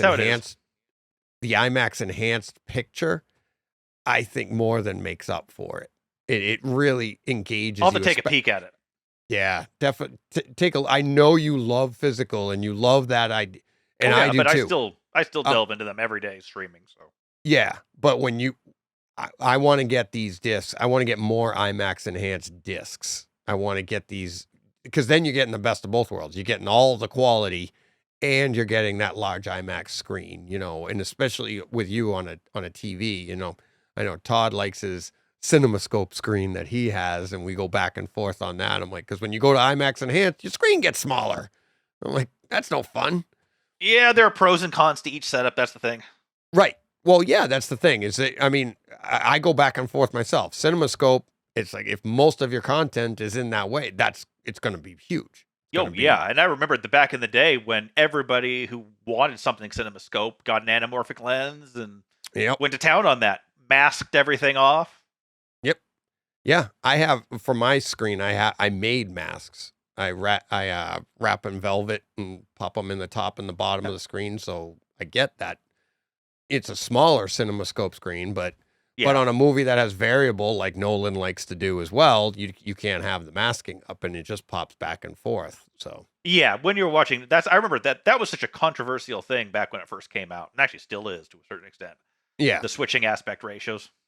Yeah. Well, I think didn't he first? I'm neutral to it. I don't mind it. After a while, you just don't notice. Some people, it really drives them nuts, and for people who had anamorphic lenses, it really drove them nuts. Oh yeah. Well, because you're setting your whole system up for the wide, and then all of a sudden they go, "What the heck?" You just need to be set up in a 16:9 screen to really enjoy it, because when it opens up, it gives you that bigger scene. One of the best ones I'll give you if you want to check out is on Disney Plus, anyways, is when in Black Panther, when T'Challa's first flying into Chadwick Boseman's first flying into Wakanda. Mm-hmm. Okay, so you see him sitting in the ship. It's at one of the opening scenes of the movie, and he's about to fly into that Mirage type thing, right? That they have up. And I know what scene you're talking about. The screen is on him, and it's in a widescreen format, the CinemaScope format. And he says, he goes, this never gets old. And then the camera goes to behind the ship and you see the ship flying towards the green foliage, and it's not a jump scene. It actually gradually opens up like it's going in. And it's like, when you watch it, it gives you, now you're seeing Wakanda in full screen, but as it goes in and the foliage opens up, so does your screen gradually open up. It's a Nice. really We have cool to check that effect. out. Yeah. That does sound like it actually, like, implementation would work in there. Yeah, it worked really well. I always felt that some of the biggest downsides to that was just the implementation was too snappy. Yeah. There are certain things like screen wipes or something like that where it would open up like that. I think it would be better suited for. Exactly. And as a matter of fact, the first time I saw that scene on Disney Plus, I didn't even notice that it did gradually. I had to back it up because I suspected that it did because it felt that way, but I didn't 100% know. And then when I watched it and saw it do it, I go, it did do it that way, because it didn't feel like a jump at all. It felt very gradual, and it was. But I remember it was very jarring on The Dark Knight. It was. And sometime, I can't remember what movie recently I was watching. I'm not sure if it was Black Widow or something, where it was jarring because it went back and forth a couple of times, like really quickly. Like you were like, what the, like, okay, they're talking here and it's CinemaScope, and then you go widescreen, no, full screen. Then it's like, I'm not sure if it was Black Widow. It was something like that. But like you said, I don't mind it for the most part. Sometimes you don't know, but I think The Dark Knight was I think that was the first one he did that on, isn't it? I'm suspicious that you're right. That was the first one I remember. Yeah. I remember having people over and being like, "Oh, you got to see this effect. It's pretty cool." Did Inception have it too? Probably, knowing him. I just had this mental image of seeing it that way. It's with his movies. I don't. Dang, did it's been Dunkirk so long. have it? I know. I mean, I know Tenet had it, but I'm like, did Dunkirk? I'm pretty sure have it? Dunkirk didn't, but I could be wrong. It's might been a be- while since I've seen it. Yeah, I've been holding off on that one as well. I love Dunkirk. Dunkirk was a great movie. I'm gonna check in my notes and see whether it did or didn't. Yeah, it did. It did switch. Dunkirk did. Dunkirk did. Yeah. I have it listed as having both 2.2 to 1 and 1.78 to 1. All right, so you have your list there, and obviously it sounds like you just pop things in. How many movies have you reviewed? Because I scrolled through your 4K all the time, but all of the things you've done write-ups for, your 4K catalog is huge. Closing in on 2,000. Wow. Like I said, that's everybody, rough cut. the links I are in maybe the like show notes. drop a the show couple notes. hundred. There might be drop a couple, because many of these are also stuff that I did back when we were Home Theater Shack as well. Yeah. So I remember I did 1,000 reviews over there before we left, and I know I've broken 1,000 here. It's just some of them are duplicates, meaning I've done the Blu-ray and the 4K And the 4K. and others it's just roughly in that range, around 2K. Yeah. Give or take a little. Your eye must be amazing, because I know just since I've done this podcast, my eye, my ear, and I've been doing this since 88 and like just messing around with home theater. But then when I started the podcast, and now like you're going to go on someplace and you're going to say something, people are going to call you out. So like you really start to pay attention to stuff, right? And it's one thing to have an opinion when you're in the hobby. It's another thing to tell people like, this is my opinion. It's my opinion. It's what I say. Yeah. It's what I think. But you start to have you gain a more critical eye. And you do. It's like I said, I consider myself a hobbyist reviewer in the sense that I'm not Siskel, I'm not Ebert. I would never went to film school and did, but like Ralph Potts or somebody like Peter over at Why So Blue, etc. We're just rabid film fans who have taken an eye to this stuff and share our experiences. But after a while, you do get a critical eye, and it's a blessing and a curse. Blessing, I mean, you do check these things out and you notice it. And then there's a time when you're just watching with your wife and you're starting to like mentally take notes and not enjoying it as much as you could have on date night, because you're sitting there going, that was a bad camera wipe right there. They really should. Oh, and it's that artifacting there in that corner. Yeah. Or I have caught myself doing this, and I have nearly been beaten to death, is in the middle of a date night movie, pausing the movie and going, did you hear that? I think they, did this right here. Yeah. And my wife just turns to me with this look of sheer, I'm going to stab you in the side Yeah. right now if you don't hit that play button. Yeah, and it's I'm like, oh, sorry. Put down critical eye.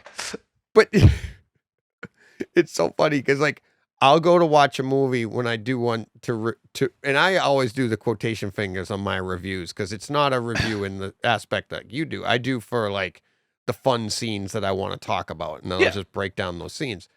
But I always but I always just watch the movie once through, and I set my everything to reference, like my sound is at reference, everything's set up perfectly. This is the way I do everything. And then what I do on my phone is I'll hit stopwatch when I start the movie. So those two are synced. And then when I get to an area and I think I liked something, I just do a screen grab. So at the end of it, my phone will have all these like 20 to 30 screen grabs of the scenes, right? But at least I don't have to take myself out of the movie. All I do is just like squeeze my phone together to do the screen grab, and that's it. Yeah. But I feel like when you're experiencing a movie like that, if you pause to write something down or you do something, it takes you out of that full experience. So I try to do that, but now I'm finding like when I actually sit down with my wife to watch a movie and I don't have I'm like, oh, I can just relax. I can just watch. I don't even have to have my phone on me. I'm like, this is great. And did like you rub off on your wife though? She's got to have it because my family does. No? No, she's one of she doesn't even have to have the speakers on. Ooh. No, my I know wife it doesn't physically have hurts. to, but she knows. Yeah, she knows how to, and she does when she wants to watch something like a Marvel movie or something where it's going to be very cinematic. And I'm like, okay, we'll set it up. But I mean, half the time I walk her in there and she's just watching something. I'm like, why is the receiver off? Yeah. Well, I didn't need that. I'm just watching this. I'm just like, okay, I'm too obsessive of a hobbyist. Yeah. Well, mine's a theater. I come downstairs, we watch TV upstairs, and like I'll ask her, I'm like, hey, do you want to watch this? And she's like, do we have to go downstairs for that? I'm like, no, we can watch it up here. Oh, okay, I'll watch that. Right. Yeah. So I'm like, all right. But my wife, my kids, it's like you go to somebody else's house and they're like, why does that TV look so funny? Or why does it, so they get a little bit of that eye. Yeah. But it's not this, they don't have the same, but like you said, it is a curse. Because sometimes you can't control it. You're just sitting there and just analyzing it, going, and you're like, wait, I'm just watching this to have fun tonight. I'm not reviewing this. Right. Stop it. Yeah, exactly. And it's like, I mean, I went to school for art, and what they teach you in art school, it's not how to draw, it's how to see. Yep. Right. So it's like, I've heard that by several people who went to art school. Yeah. And it's because everybody goes like, oh, you're really good. All I'm duplicating is what I'm seeing, especially for me, where I wanted to draw hyper realistic and so you need to be able to see details and see correct. And it was training for how to see the world, how to see how light works and all of those theories and all of these things. And then to implement all that into this for a hobby. And then what I do for work is I'm a mobile body shop. I paint cars for a living. So now I have a critical eye for paint work on cars. So I see a car, and it's like my buddy brought his car over once, and he bought not brand new. He bought a used car, and he pulls it in the driveway, and he goes, "What do you think?" I'm like, "Oh, nice." It was a Maxima, like 2 years old. And he goes, now we're standing probably 15 feet away from it in my driveway, and I'm just looking at it. I'm like, yeah, it's nice. And he goes, can you take a look at it for me and let me know if it's had any body work done on it? I hadn't even moved. And I go, you want the truth? And he goes, well, let's go look. I go, I can tell you from here. And he goes, no. I go, yeah. And I'm like, yeah. I go, I can't see the other side of the car, but this whole side of the car has been painted. Yep. And he's like, how do you know? And I was like, but there's tells. I'm that way with guns. I'm that way with guns. Like someone brings me an AK or something. Yep. Like, well, what has I don't know if anyone's done anything. I'm like, he's already chopped up the trigger pins and the hammer's changed out. And yeah, you haven't even touched it yet. You're just. I don't even know when he's bubbled on the inside. Yeah, exactly. I don't know here, but I'm like, look, and then you go up to it and you go, I'll show you what I see plus more. But I'm like, I'll prove it to you by pointing stuff out. But yeah, and that's part of like who we are. That's why we probably like home theater. It's like we have that mind, that eye, that we like to utilize that. We like to utilize it for details, and it's a curse, but it's fun. The one that really ticks my wife off is, though, because I'm the audio nerd, is I'm sitting there going, something just doesn't sound right. And I bring out the meter, the sound meter, and Rue. And she's just sitting there going, all right, I'm going to come back with a bag of popcorn, and if it's not done by the time I get back, we're shutting it off. Yeah. It's because I'm just sitting there going, the bass just sounds anemic in this film. Is there something wrong here? Are we doing this? I've had to train myself to just do that later. Yeah. And if I want to stay married. So when do you find yourself doing, like, I'll do stuff like that and be like, I'll ignore it, and then I'll be laying in bed, and it'll be like 11:30, 12 o'clock at night. Where are you going? I'll be right back. You come to bed at like 3 in the morning. A T. So much time. 4 a.m. I got to be up at 6:30 going, all right, well, this is going to hurt. Double coffee today. Oh, yeah. But I've spent 3 hours fine-tuning it and realized there was a null in my room that I have to fix at that point. Right. And you've spent moving and doing the subwoofer crawl for 3 extra hours because you thought you had it right. I thought, I found something. I found that imperfection, or I found, like, why did I have to hear that? And then next thing you're like, all right, it's going to be a long night. And you try to go to bed, but you're laying there with your eyes closed and you're like, but what if I do that? All right. Exactly. You're sitting there going, if I run a sweep in the room, will it find that? Yeah. I know I'm hearing this. Yeah. It's all problem solving, and it's all like, those details. I remember doing it in like 88, 89 in my bedroom in my parents' house. And I'm trying to figure out how I could get connections to work. Like, all right, if I put a Y splitter on this and I run it over to here, and like, I'm trying to get as many speakers as possible. And this was back when we had just Dolby Surround, but it was the same thing. I'm in my bedroom at 4 o'clock in the morning, ripping apart the back of my theater cabinet and trying to figure out if I can connect this, and boom, that noise is going off. Yeah. And it's like, but yeah, that's what you do. Middle of the night, got to get it done because it's stuck in your head. There we go. Sorry, the lighting in the house is starting to dip. Oh, sun going down out there? Yeah, pretty much. Well, we're in Arizona right now, so it's getting dark early. It's dark here. Well, for us, a nice cold 70 degrees. I know you're. Hey, today it was like 60 something here, but tomorrow's going to be 30. So yeah, I have family who live out in Iowa and Kansas, so they're talking about negative degrees, or it was 10 degrees when I picked my son up. I'm going, it was 65 here. Oh, and man. They're just like, I hate you. Yeah, exactly. I love the extreme cold though. Like when it gets down into the negatives here, because I like to experience it. I don't want to live like that all the time, but it's fun. It's yeah. So we also have the opposite. Come summer, it's going to be 117 during some days. But it's a dry heat. Let's just say that doesn't work so well. That's what everybody says. It's like, however, I will still rather live here than in Alabama, where it's 100 degrees with 98% humidity. Yeah, exactly. I used to live in Florida, and I believe you didn't even dry off after a while. You just kind of squeegeed yourself a little bit and said, this is as dry as I'm going to get.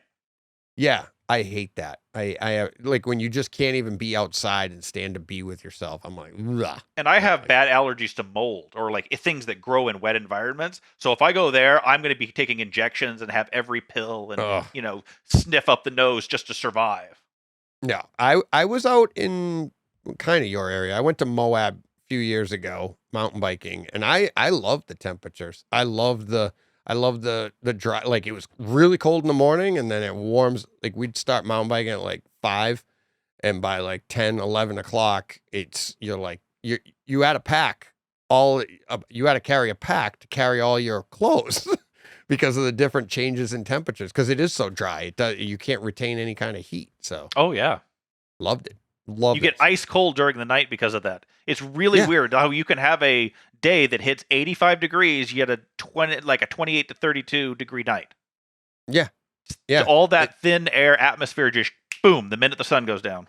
Yeah. Yeah. That's what I mean. We'd be all gloved up and everything. I'd still be in shorts, but I'd have multiple layers on top, gloves, and by the 8 o'clock, all right, you take the gloves off, but by 10 o'clock, all all your clothes. You're in just a short sleeve shirt because now it's warm out and it's all in your pack and you have to carry everything. So, all right. This has been a blast. Yeah, it has. So now, next time. So now this is going to be a regular thing, Mike. We're like, you have what, 3,000 movies to draw upon? 4,000 movies? I own about 5,000 Blu-rays in 4K, so. Okay. They add up real quick. I used to collect them before the review, but I've been doing this for 10 years, and after a while, you get a stack. And I tend to be a pack rat, to my wife's chagrin. Like, let's say I still have Dragon Ball Evolution because I think I may watch it someday. Yeah. You might. Like that, Torture. I have all those Laserdiscs sitting there, and I don't even have a Laserdisc player. So, yep, I know, and I can't get rid of that stuff. Can't get rid of it. We moved this last year, and I realized how bad it had gotten when I had 15 years. Bought like boxes, OEM boxes that I thought we might need this in case we have to pack this machine up into it from 15 years ago. And I'm just going, okay, maybe we should thin the herd a bit. Yeah. Well, I just in December gave away 4 discs that I found because I owned doubles of it and didn't even know. Oh, yeah. 4 4K discs that I was like, I want to review this or I want to watch this. So I just went, I couldn't find it. So I bought it on Amazon. And then I was redoing my shelf of all my discs and putting them in alphabetical order. And I'm like, I got 2 of these.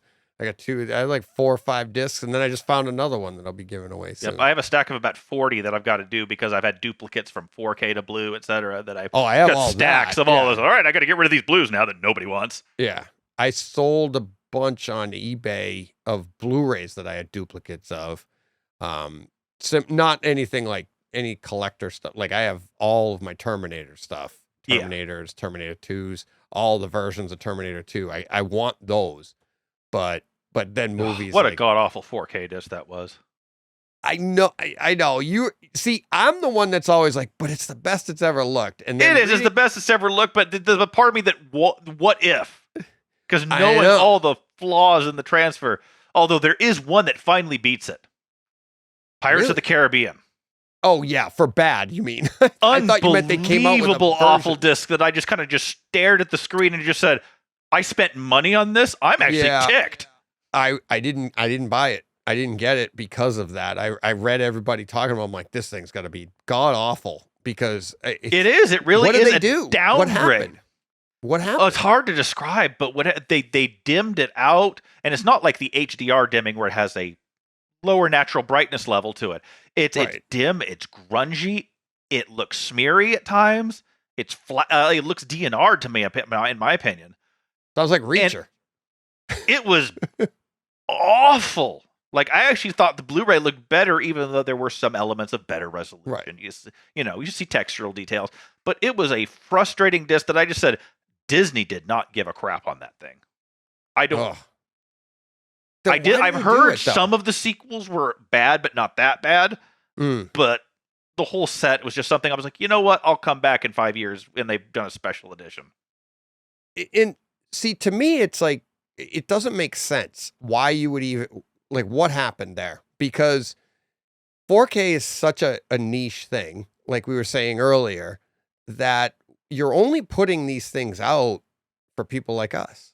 Right? Yeah. The people that care. I mean, the people that don't care, you can put out a crap disc, but then you might as well just. But the idea is you're putting this out for the consumer that really cares about this.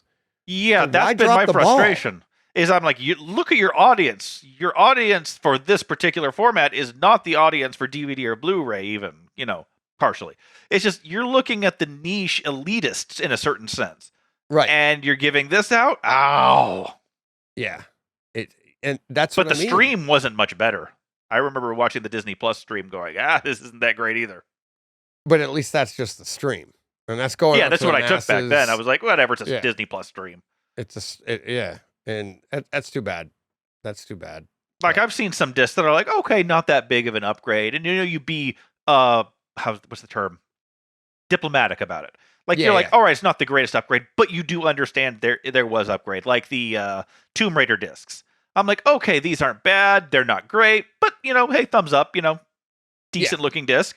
And then there's ones like that. You just sit there and go, for the love of God, Disney, what were you thinking? Type thing. Yeah. And that was one of them. Terminator 2, it's weird because Cameron just won't do another master. And he's the one who had that DNR baked master for years. Why won't he do one, though? Is it wait?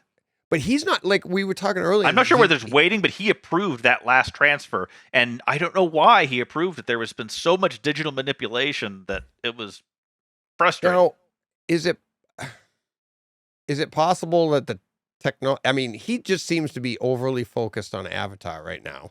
Like I said, he's always been, he looks to the future, forget the past in a sense. Yeah. That's kind of his mentality. So the great way to put it, because I'm wondering if that's what he's thinking with like Terminator 2 and The Abyss and like True Lies. I know he's made statements that he really said he wouldn't do True Lies again because, the whole Islamic terrorist thing being not as politically correct today as it is, back then. Oh. Like, he's kind of had regrets about that. So I'm wondering whether that plays into it. But that still ticks me off because True Lies is one of my favorite movies. Yeah. It's a fun movie. It's just that entire... It's kind of like Face Off in the sense that it's that hilariously awesome, guilty pleasure, check your brain at the door action movie that just lightning in a bottle is perfect. Yeah, and it has everything where the dynamic between Schwarzenegger and Jamie Lee Curtis, but then Bill Paxton. Bill Paxton's the dynamic between Schwarzenegger, Bill Paxton, and what's his name? Roseanne Barr's ex-husband. John. The comedian there. Yeah. Wow, I can literally see him in my face. I owns love vodka. I know he has that vodka company, and he's kind of crazy. Oh, does he? Dan Aykroyd. No, not Dan Aykroyd. Wait, you're right, not Dan Aykroyd. This is going to drive me absolutely nuts. This is one of my favorite parts of the podcast because I know when I do stuff like that, the listeners are yelling at us. Yeah, they're probably sitting there screaming, going, "Insert name, dummy!" Yeah, exactly. And I can see his face. Oh yeah. Oh well, like I said, I know it's Roseanne Barr's ex-husband. And, yeah. It's on the tip of my Tom tongue. Arnold. Good night. Tom Arnold. There you go. I feel like an idiot for missing that, but yeah. No. And of course, a baby Eliza Dushku. Yes, I know. Just a little kid on the end of a Harrier jet. Yeah. Back before she got Buffy famous, and that movie is, it's so much fun. But like I said, the dynamic there, the comedy that goes on with Tom Arnold, and I thought that was kind of fun. That was an added element that was missing from some of the other action films of that time. Yeah, that I mean, obviously we had the one-liners and stuff like that, like Arnie one-liners are kind of legendary. Yeah, yeah. It's funny because in your it had to be your T2 review where you said that's like the one-liners that came from there, and you listed the "I'll be back," and I was like, I wanted to say, I'm like, wait a minute. That was actually in the first one, but it's not considered a duplicate one-liner where now we're getting into, because when he said it in the first one, I don't think he didn't have any corny lines. No, it wasn't a one-line. That was almost a horror movie in the way it's horror sci-fi. It was a hard sci-fi movie versus the comedic nature that came with the second one. And you're right, it did come in the first one, but I'm saying it was iconicized through the second one, in my opinion. Exactly. It's like, I mean, we had used it and be like, "I'll be back," but then him using it again later on. I'm a little different than you on how, like, you said that those two movies are like wildly different or something, and I'm like, I think the way I watch those two movies, I feel like it's almost like Cameron decided to. I agree with you where you said he ramps everything up in the second one. Yeah, like I said, I always think it's Alien versus Aliens, Terminator versus Terminator 2. That same differing spectrum. Yes.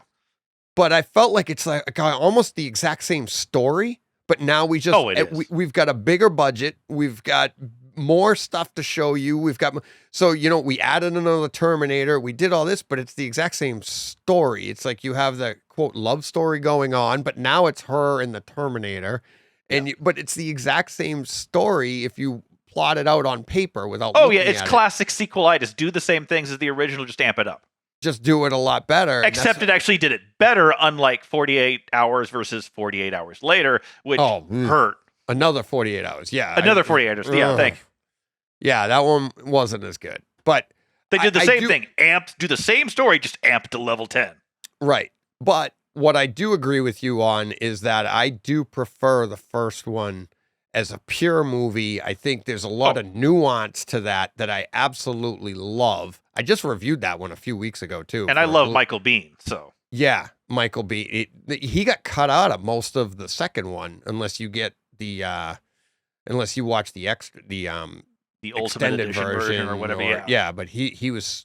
I remember that he was supposed to be in it, and when that movie came out, I saw that in the theater. Still remember going with my girlfriend, my wife now, but at the time, and I had read the book ahead of time for Terminator 2.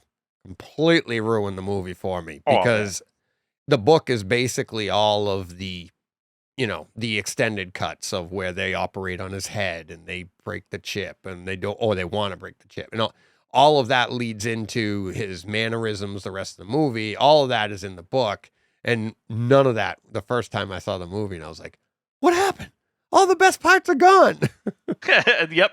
And you could tell they wanted to put him in. That's where all this extended edition stuff came. But it impacts the flow a little bit. And some people didn't like it. Yeah. And that was what was so great about having the Laserdisc. Yes, you could get that, and that was the first time I was like, "Oh, finally, I get to see it." So cool stuff. So, what's a couple movies you'd like to review, have some fun with, and go over some scenes? We'll do the old bright side home theater treatment to one of your favorite movies the future. I'm trying to think. The Matrix is a classic one. I mean, as I said before, The Matrix is just one of those iconic ones that changed film history. And I love scene piecing that movie. All right. Shoot. We could do that. We can do whatever you want to do. Man, I'm going to have to think about that. Because there are just, so many different... I'm one of those people that people ask, what's your favorite movie? I'm like, all right, do you have pen and paper? We're going to go down about 30 of these right now. Yeah. Well, hey, I don't know how long the podcast's going to be going, but we can do a bunch. I love doing this. And I like... Like when I sat down to do this podcast, I'm like, I kind of had an idea on what I wanted to do, but now that I'm getting into talking to more people like yourself, it's like, I love getting a back and forth where you can talk about the scenes and like, what did you see in this movie? And what did I see? It's so Sorry, my cat's trying to join the podcast too. That's okay. It means it's dinner time. There you go. So, all right, I'll let you go feed your cat.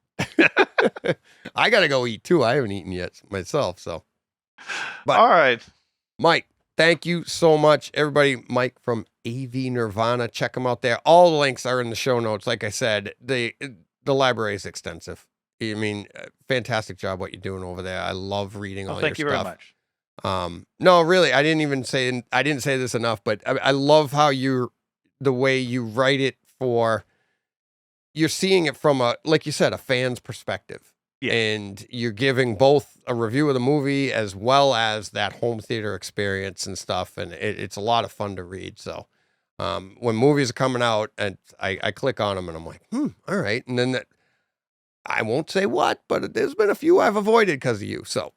And that's always the fun thing that, I always like to say that a reviewer is a barometer, never a take their word for it. Yeah. If it's a big movie that I love, I won't read it. I won't read your stuff because I don't want you to skew my opinion. Because I've read, I learned that years ago that I would read about, I got so excited about a movie coming out and I wanted to see some of the best scenes. So I'd read a review and I couldn't wait to see those scenes. And they might say it wasn't good. Like the track wasn't good or this wasn't good. Now my mind is thinking it's not good. And a quick example is Spider-Man Far From Home. I actually enjoyed that. I thought the track was really good. I thought it was pretty dynamic. And then I started reading reviews and people didn't like it. And I'm like, which one? Oh, man. No Way Home or Far From Home? Far From Home, the middle one. Okay, the middle one. Gotcha. The middle one with Mysterio. Yeah. I heard the same thing. I actually enjoyed that movie. I didn't think it was as bad as people let it on. At least in my opinion. Right. And that's why I think if I had read that before I watched it at home again, after seeing it in the theaters, if I had read that before I experienced it myself, I might have had that in my head and go, oh yeah, I see it's a little flat but I experienced it myself and so I do stuff like on the bigger movies that I know I love the movie. I'll just wait and then I'll see if you and I agree or something like that after the fact. But yeah, I love that movie mostly because I love Jake Gyllenhaal, and Nightcrawler is one of my favorite films. Yes. Yep. Good stuff. I think the only one that I remember one that bit me in the tail. Like usually I can read reviews and be like, all right, I'll see how it is, and I end up really loving something that they hated. The Last Jedi. I'm going to be one of those people that loathes that movie with a living passion. I remember reading the reviews going, Really? No way is it this bad. Went in, and within 15 minutes I'm going, yep, it's this bad. Wow. Okay. Well, we're going to have to throw down. Now, by the way, that's going to be one of those ones that will either get me people agreeing with me or I'll be crucified because there is no middle ground with that movie. Well, it's funny. I've found talking to people, there are people that love that movie, but then they don't like The Rise of Skywalker.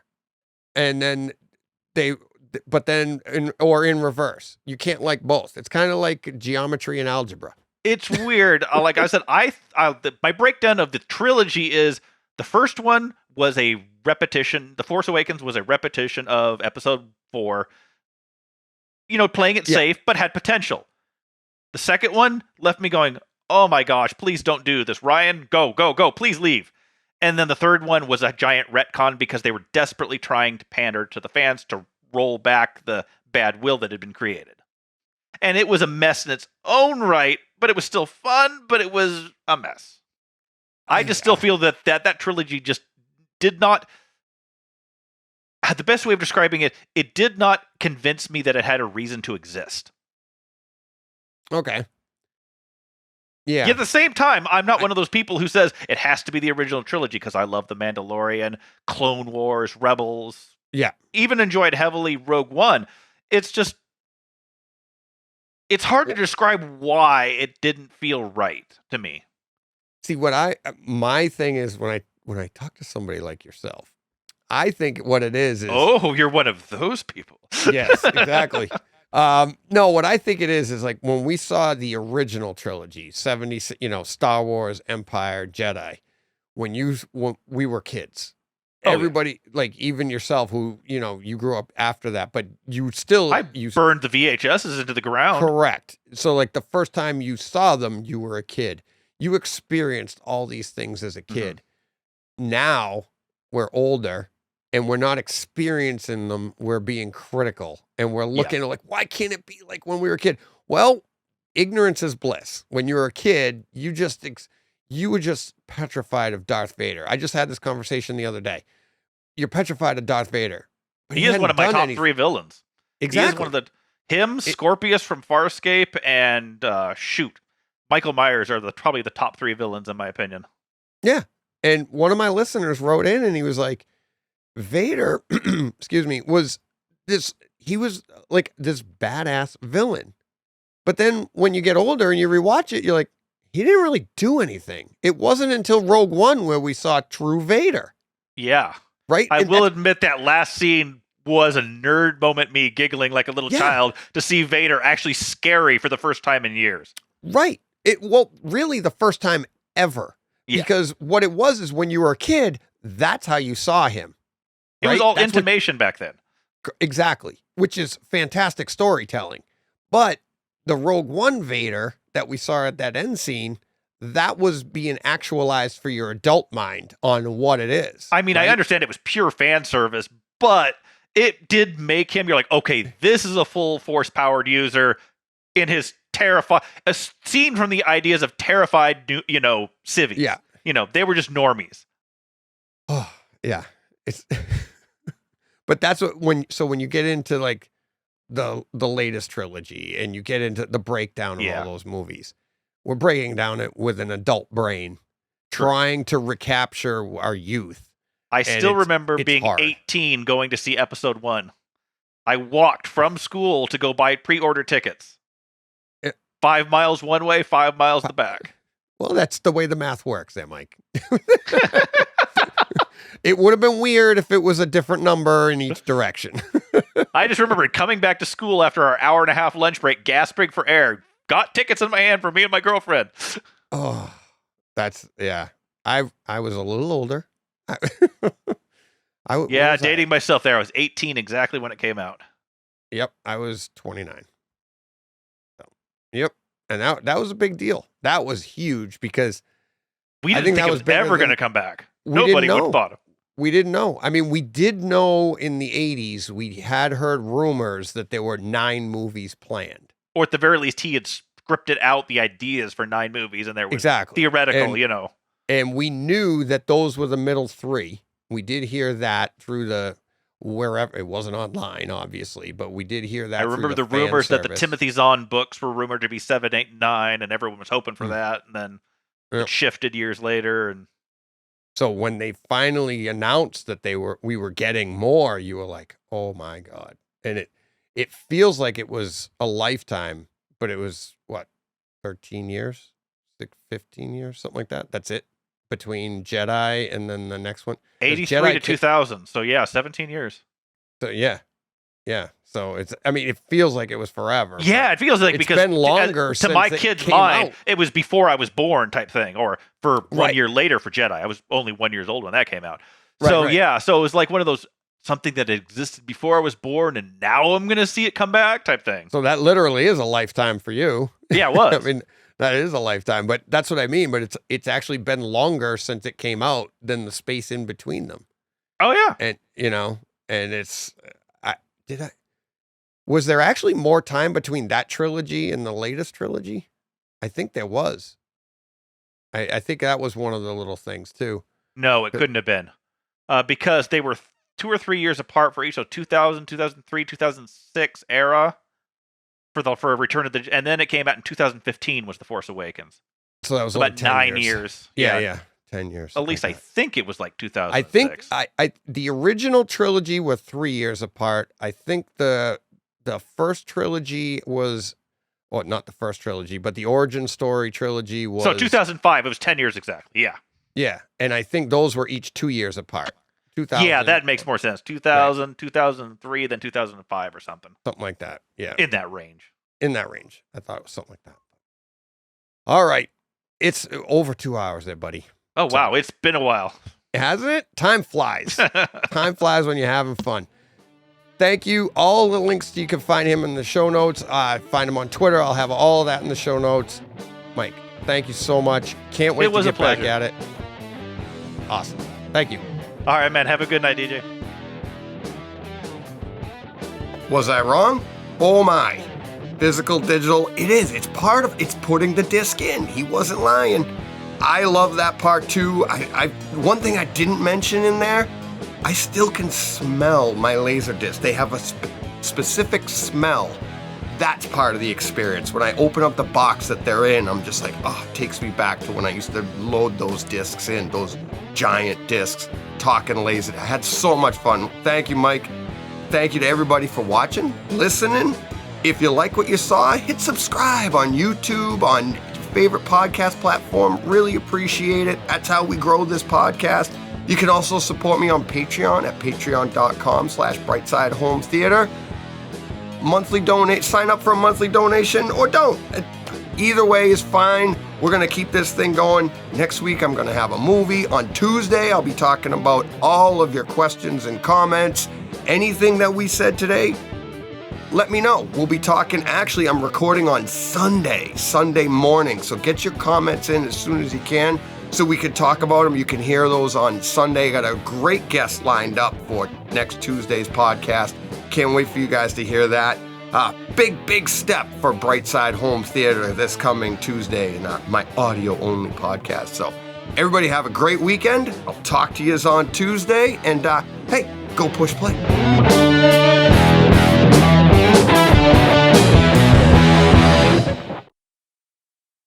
Hey, Fred.